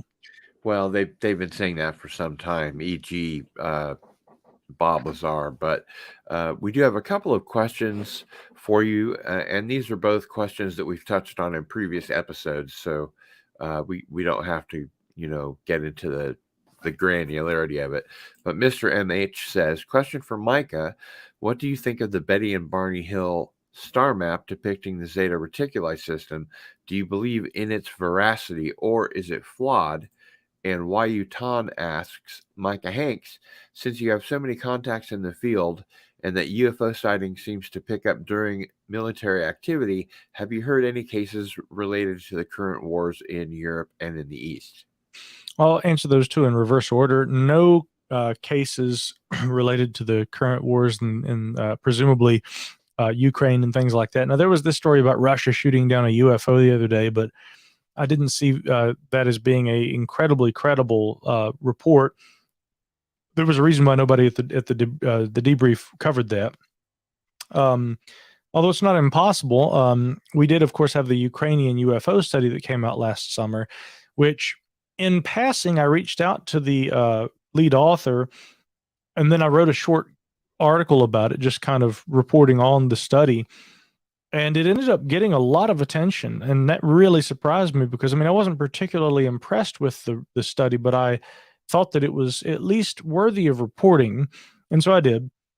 And then what happened was, after the debrief were the first to report it, and then Vice covered it.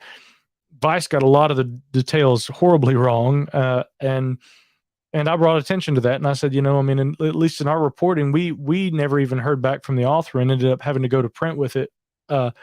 But then I ended up doing a rebuttal of sorts after everybody else had covered it, and all the skeptics were up in arms about it. I said, well, the other side of this is that we've just learned that the Russian National Academy of Sciences have said that we don't condone this report. We actually think that the authors are very, fundamentally wrong in a lot of their assessments.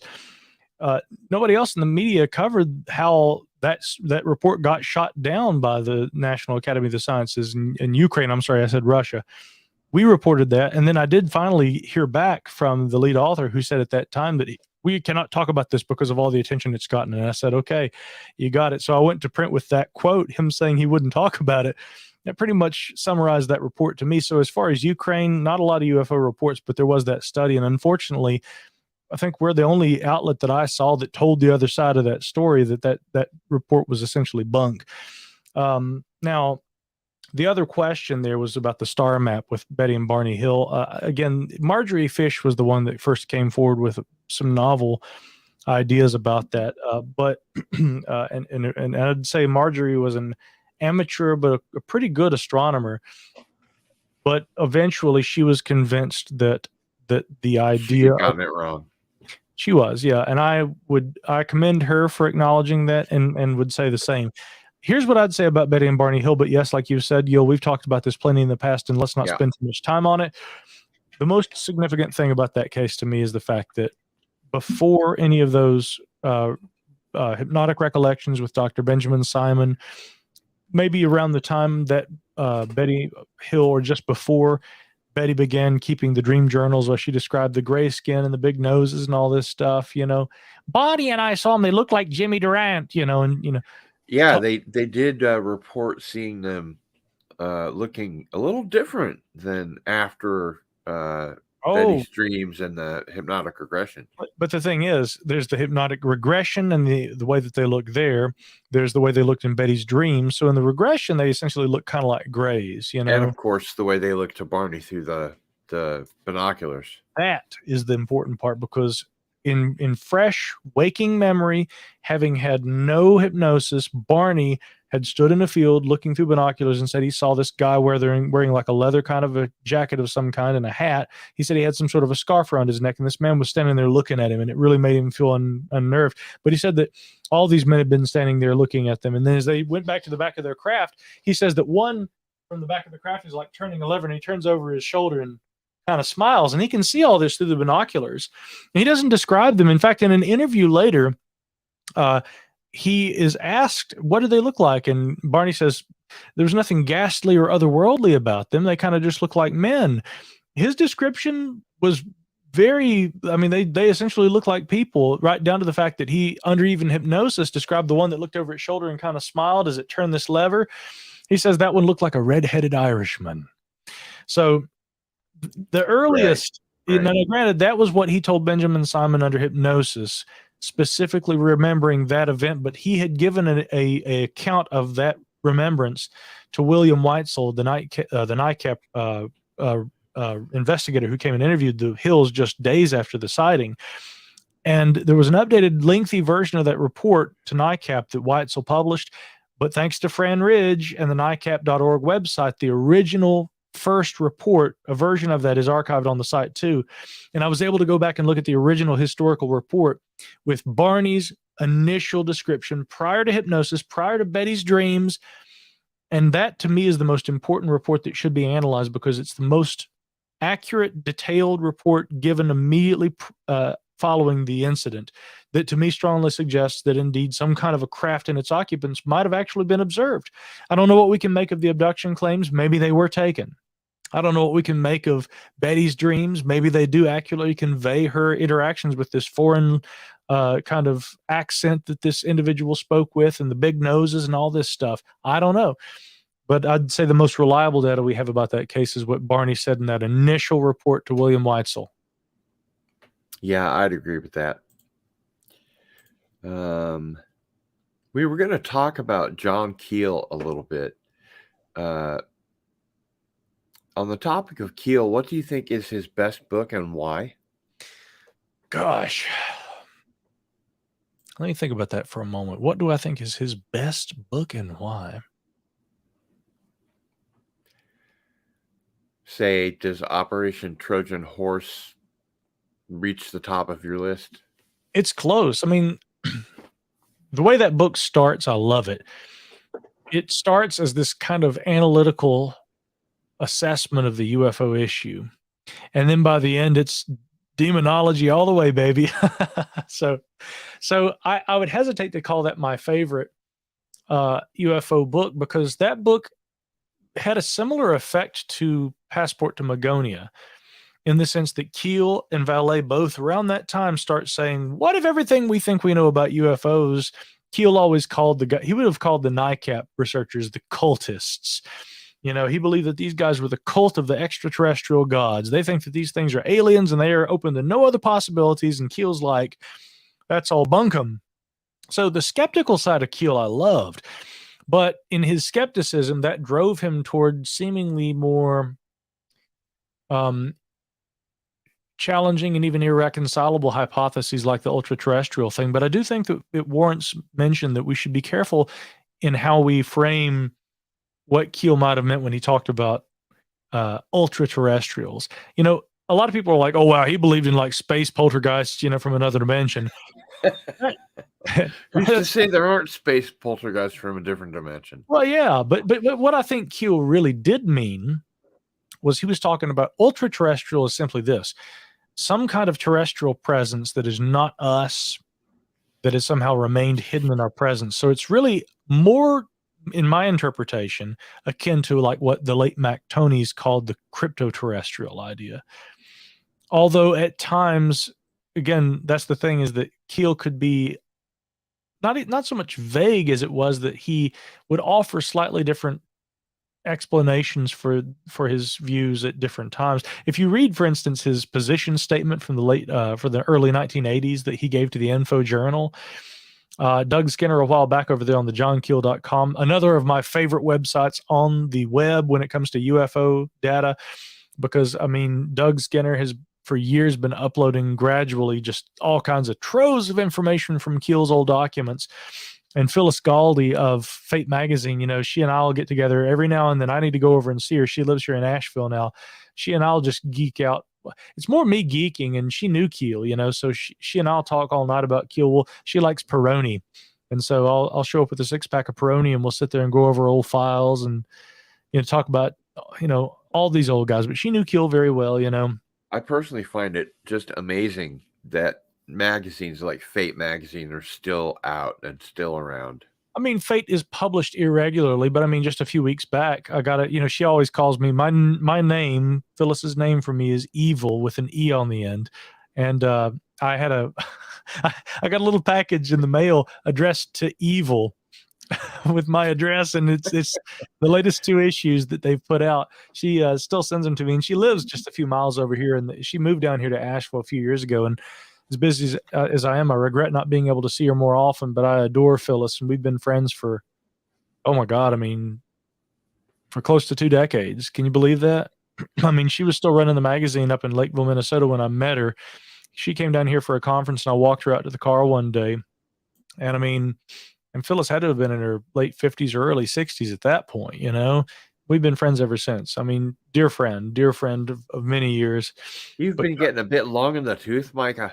No, we'll go on to another question then. For God's sake, give me a chance to have a beer. Absolutely. You drink that Heineken. You drink the hell out of it. I've got stories to tell. I know you do. Gil, I don't know if you noticed, but I'm getting old.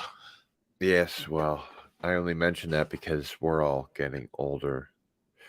Yes. We'd like to get through this program before a few of us actually finally kick it, huh? Well, you'd be surprised.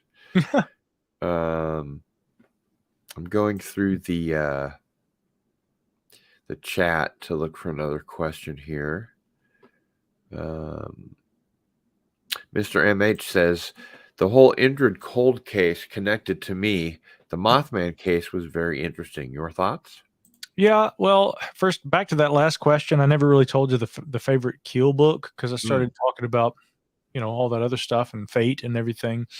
And my, Phyllis and I and our mutual admiration for Keel. And, for a time I took over his column in Fate and was actually writing Beyond the Known for Fate, which was Keel's column. I like to think of myself, that's cool. Yeah, I don't know if you knew that. Yeah. I didn't. But, yeah, I actually took over Keel's column there for him after a while. Shows you how much research I've done on you. Well, oh Lord, or it just shows how damn much work I do because you can't with all of it. But that said, I've never heard you talk about it before. It's really interesting. I've done a lot of stuff. I mean, I'm not, believe it or not, as much as I talk and as much as I have to say, I don't like talking about myself very much. But I mean, yeah. I mean, there've been some wonderful things that I've been involved with over the years, and that was one. Phyllis had me for a time writing that column, Beyond the Known. She called it Beyond the Known Part 2, but it was Keel's column in Fate. And God, I mean, that's got to feel really good, Oh, it was actually more talk about standing on the shoulders of giants, right? It was more like shitting myself, going, "Oh fuck, what now?" Because I mean, like yeah, because you're standing in shoes that don't fit. You know what I'm saying? Yeah. And yeah, Keel was incredible, and yet at times I also disagreed with him. But man, what an entire, just a genius of a writer. Okay, so Indrid Cold, I don't put much stock in that case, but my favorite Keel book, to answer that last question, I mean, I would have to probably say the Mothman Prophecies, just because it was probably the most polished, fun read. And when I read that book, I was like, damn, this is a fun book. And I don't believe hardly anything in it at this point. I'm sure really? Not really. I mean, I don't think that there was a Mothman. I don't. I don't think that those contacts. Yeah, I don't think that those contacts that were happening around that time were actually happening. What about the collapse of the Silver Bridge and all the people that had premonitory dreams about it? Well, that very well could have happened. I mean, I do hear people talk about like premonitions. I have had premonitions. I have friends who've had premonitions. I've had my fair share. But to me, that's not some sort of magic. I think it's a as yet little understood human phenomena. I agree. Here's a really interesting one. Where's my well, I can't find it, but I've got some books from the original research of J.B. Ryan somewhere here. I thought they were on that shelf. Maybe they're over there. But the study of extrasensory perception is fascinating. And Tiffany Mack is another good friend of mine. She kept having so many premonitions at one point that we began keeping a log and doing a very informal study of some of the premonitions and things that she was having, mostly through dreams. And I got to say, some of them were incredible. And then we began doing little games. We'd get on Skype and we'd try to, read each other's mind. And man, when you start actually attempting to do that, you get really good at it. And it really put into perspective to me the potentials for things like remote viewing. I know that sounds like pseudoscience to a lot of people, but skeptics, but to me, and I consider myself critically minded and skeptical too, and I try to be scientifically literate, but I'm very open to those things. And when I've experienced them, it's very hard for me to say, oh, I didn't really have that happen, because I don't believe in it. Are there not faculties of the human mind that maybe one day we could explain? We just don't get the full picture right now. There'd have to be The a reason. Federation claims to want to look at strange new worlds and new life, and there it sits. But do they? So anyway, Mothman prophecies. And I gotta, by the way, really quickly at this point, I've got to talk about a few excellent artists who are friends of mine. Easton is a good buddy of mine, Easton Hawk, who does illustrations like this. That's gorgeous. This is his cool ass Mothman prophecies art, but also is that like something that's available on Etsy? Easton Hawk Illustrations, I think, is where he is, and you can find him on Instagram. But also, Jen Clower Brown is a friend of mine, and Jen and Jamie always come out to the events, and I bought a couple of their pieces this year as well, which are super, super cool. This is one of Jamie's original early Flatwoods Monster prints. Yeah, can you see that? Like the Braxton County Monsters, the boys from the dwarf. But I bought this one because I love it. But then Jamie said, "Listen, I want to show you something," and he ended up actually giving me this because this is his newer kind of Lovecraftian rendition on the Flatwoods Monster. Look at this thing, man! Isn't that awesome? Very Lovecraftian. Very. And then Jen also gave me this one right here, a remarkable pencil sketch. It looks like Altered States. Almost. You're close. But yes, these are some cryptozoological delights. And then I think this is another of Easton's really quickly, and then we'll get back to the questions. Here's one of Easton's pieces, a small one that he did of one of the famous Hopkinsville goblins. Sure. Wow. I've got to get copies of those. These are excellent artists. All these guys, we all kind of hang out up there at the Cryptid Con event in Kentucky, but just dear friends and tremendous talent. But that Mothman Prophecies poster there that Easton did, again, that perfectly encapsulates the vibe I had as a teenager reading John Keel's book. So there you go. Let's see what else we have for you in the chat.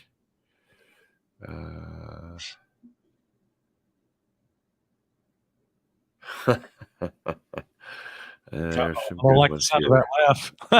I don't. There's some that I can't read, but they're still kind of amusing.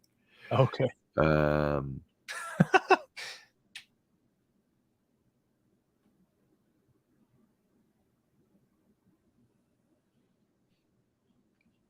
guess nothing new since the Indrid Cold thing.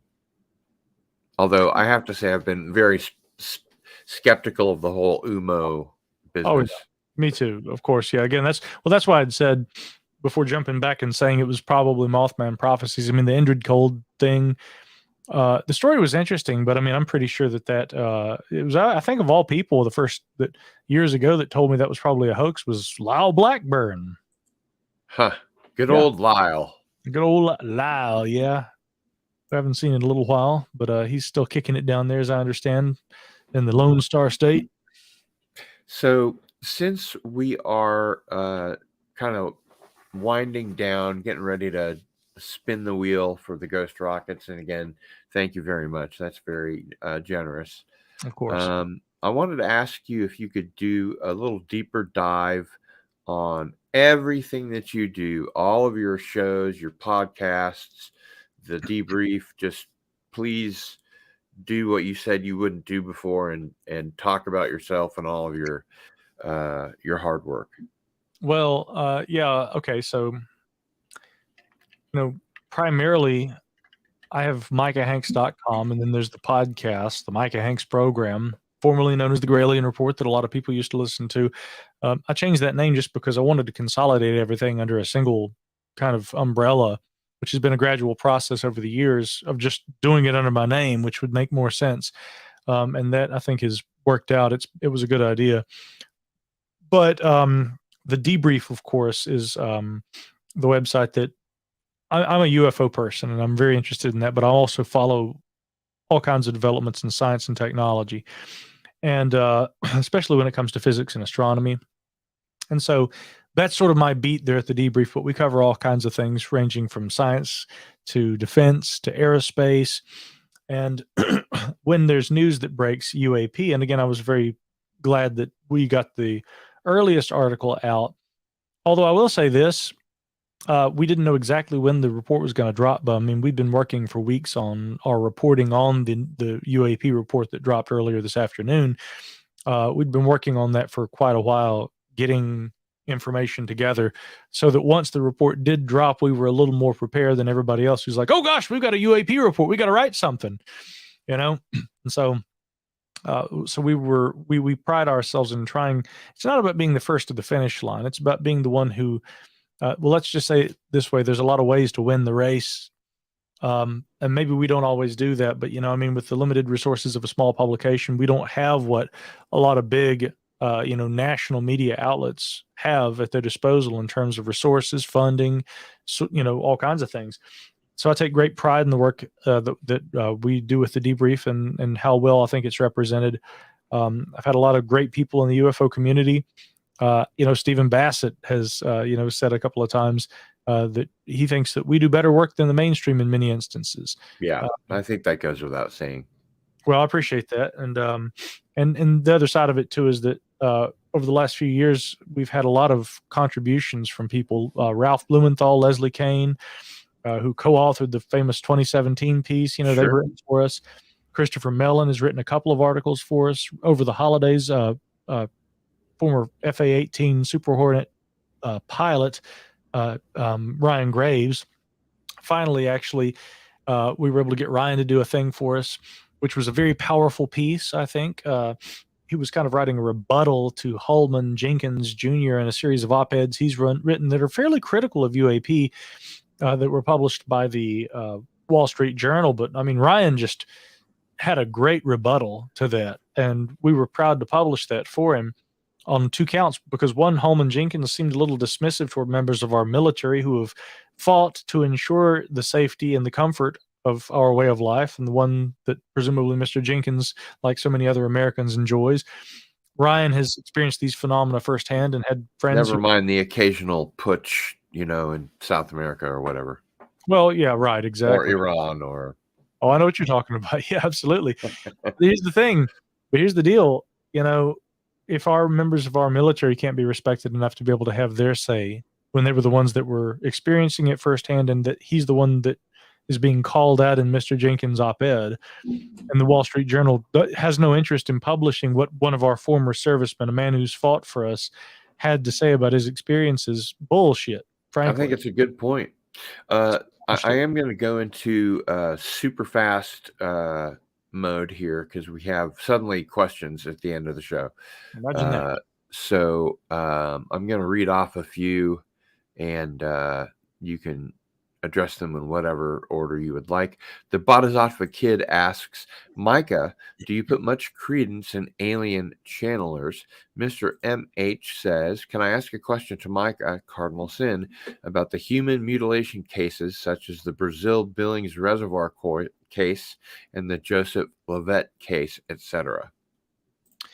So as far as alien channelers, as interesting as some of those conjectures are, they're not something that are very easily testable, or I mean, you could test those kind of claims, but unfortunately verifying them is another story. I can't put much stock in that, but I would never rule out the possibility that, however unlikely it may seem, if we were dealing with a truly exotic intelligence and one capable of, perhaps augmented, by technology that allow or facilitate communication in ways that are far beyond the kind of communication that you and I experience.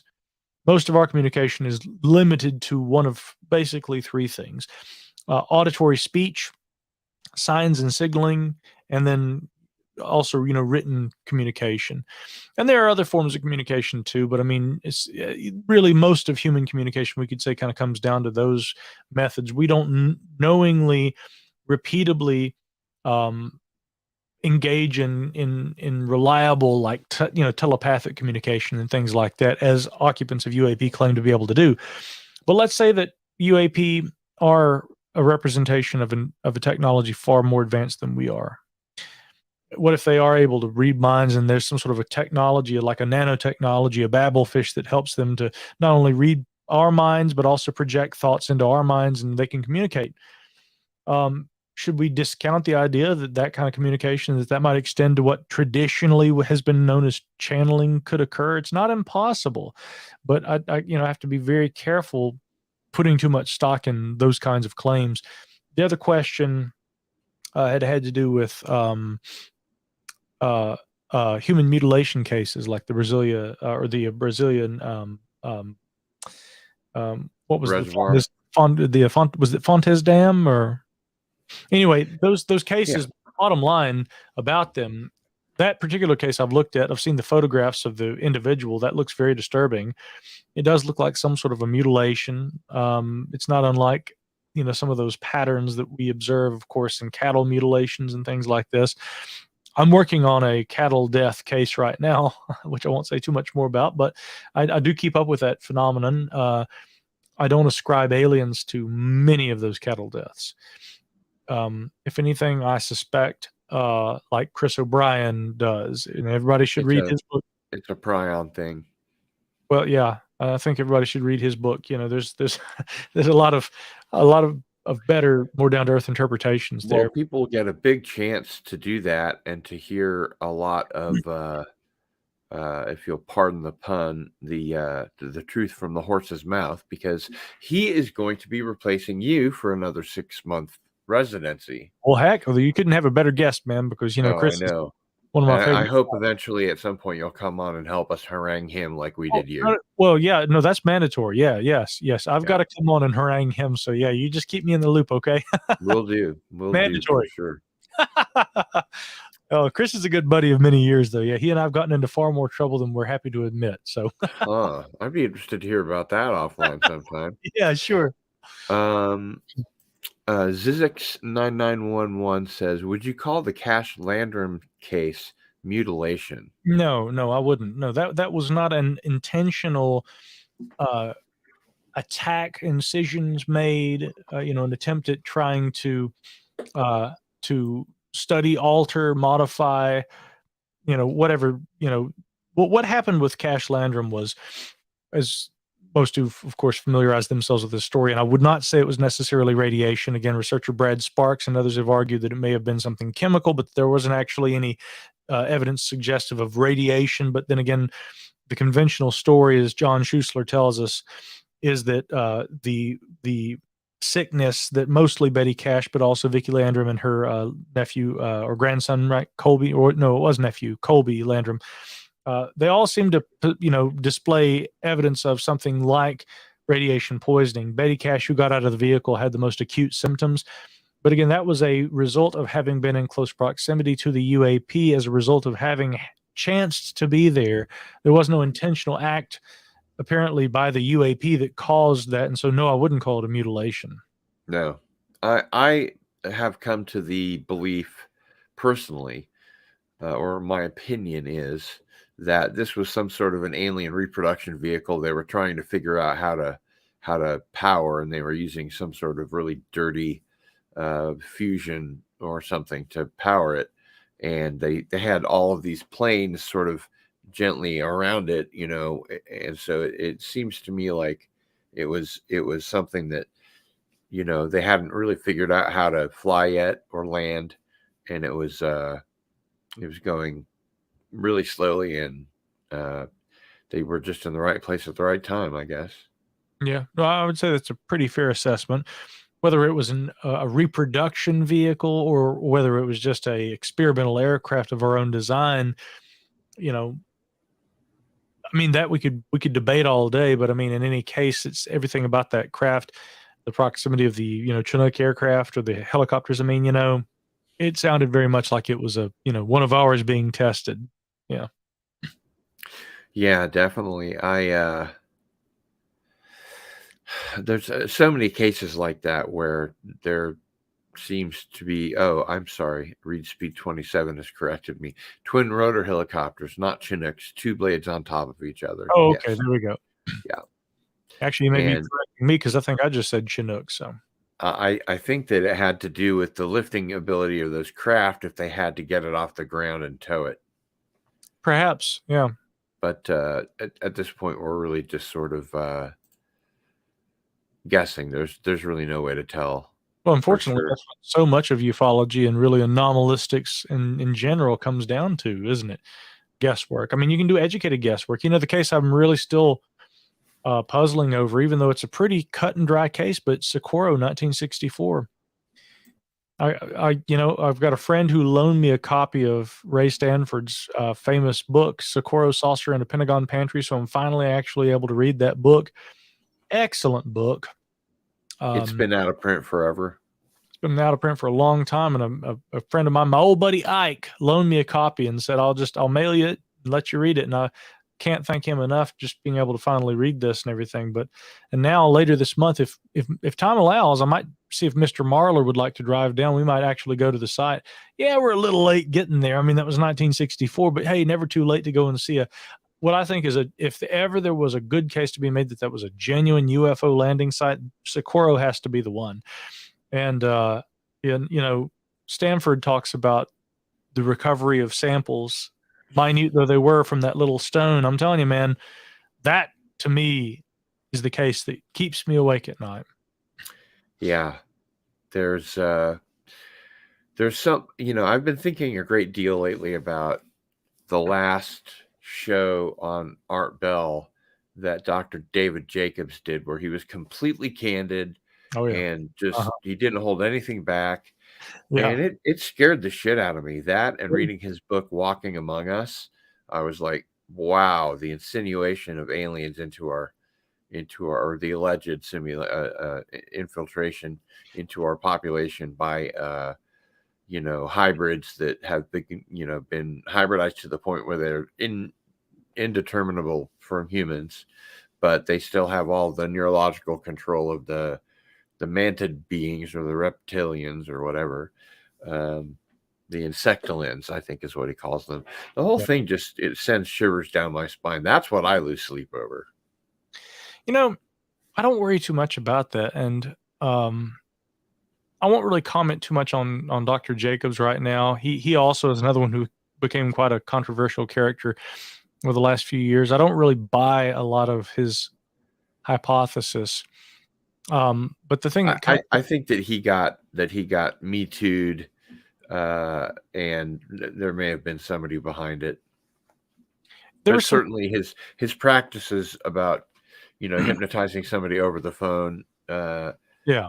Who already had obvious mental issues was probably bad judgment on his part. Sure, certainly. But up until that time, he's been rock solid, I think.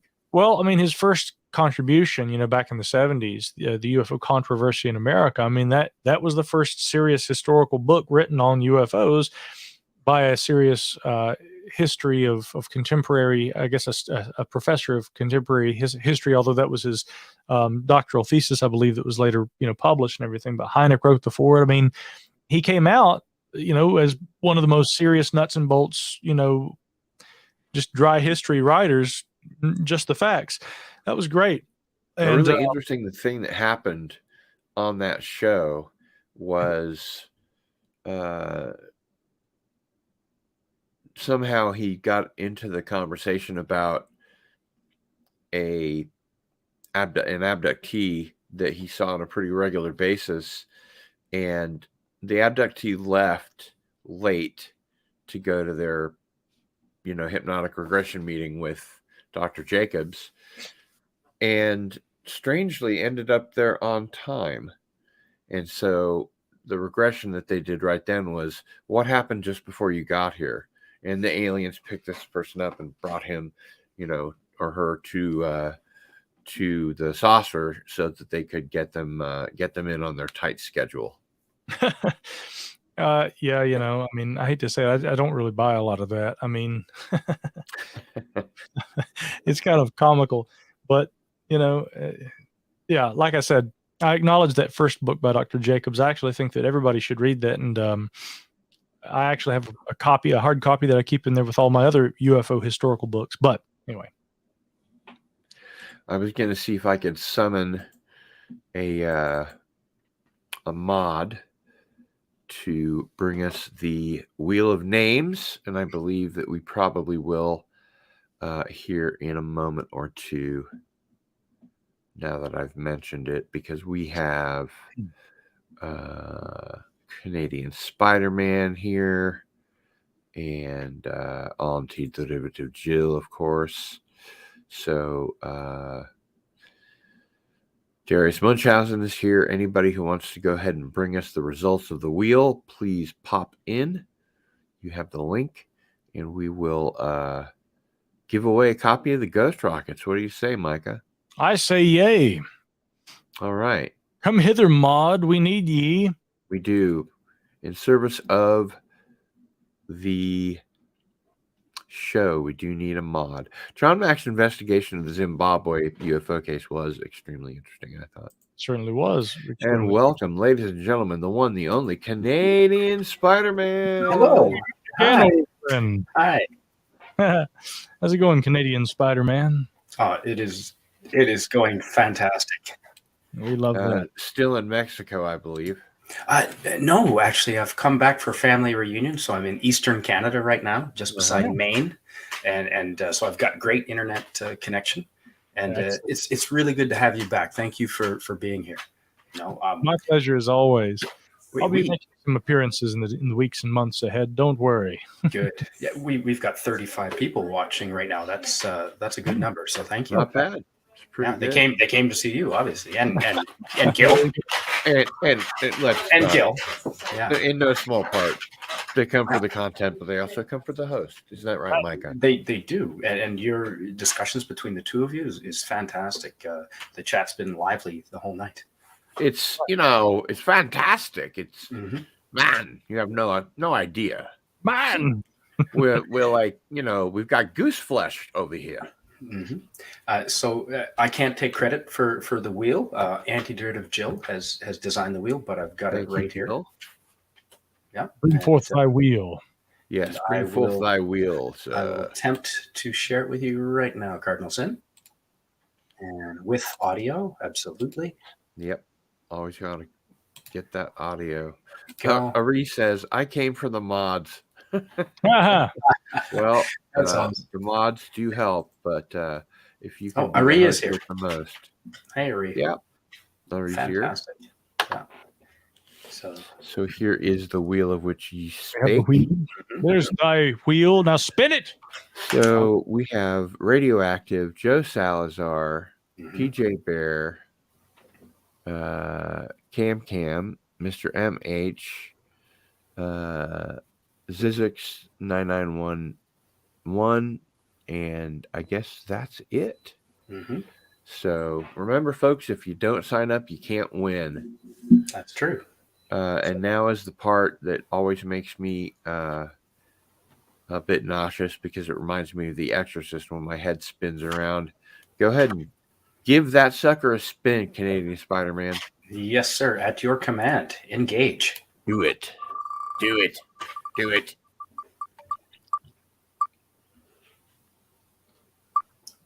Oh!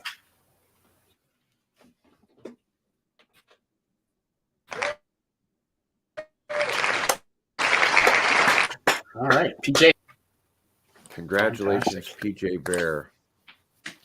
So what I will need you to do, PJ Bear, is send me your mailing address.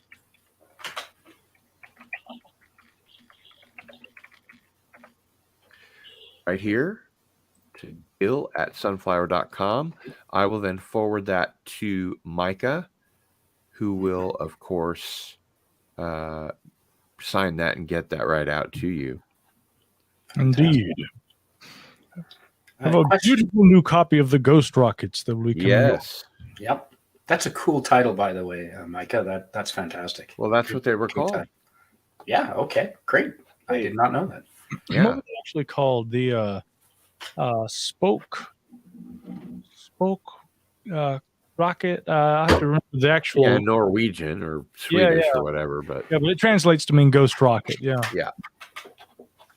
Which I think is somewhat of a misleading title for people that don't understand what it actually means. Sure. Yeah, absolutely. Yeah, really, I would say that this book is just, I mean, more about, pre-1947 UFOs all the way up to the modern era, and me digging into NASA files from the Aviation Safety Reporting System and the continuity from 1946 up to the present of sightings of oblong-shaped UAP that have often characteristics not unlike that famous thing that was seen in 2004 off the California coast, the so-called Tic Tac. In fact, actually, I'll show you something really quickly. Among the illustrations featured in this book, let me see if I can find where it appears here. I have an actual hand-drawn. I thought it was right there toward the beginning, but I'm not seeing it. Oh, it's because it's the Charles and Whitted case. I actually did a couple of illustrations that appear in this book myself by hand. And here we go. Here's an example of one, there's my rendering of the famous Charles and Whitted encounter with a DC-10, and then this it looks like a drumstick had a child with a potato. What's going on there is this is my own, drawing, a pen sketch of this like long aircraft. It's coming in, as you can see, and here's the over here the tail, the smoke and everything that's being produced, but it's got the roll windows down the side and the DC-10. But it does look like it's sort of a light bulb shape on its side. Sort of. That's just the angle it's coming in. If you imagine it's an oblong shape that's foreshortened as it's coming at the camera. But it does sort of look like a big bald spud. I wouldn't say that that's incorrect. Yeah. Or a drumstick, either way. Canadian Spider-Man, is there anything we can plug for you? Yeah. I've put up quite a few videos from my travels in Mexico. Some of them, they don't take long. They're not very long. So I've seen many of them. They are par excellence. Thank you. There's Mexican fireworks. There's Mexican piñatas. There's the beach scenes. I'm just here in Canada for 10 days for a reunion. I'm going right back to Mexico. And well, you're welcome to join me, Cardinalson, anytime.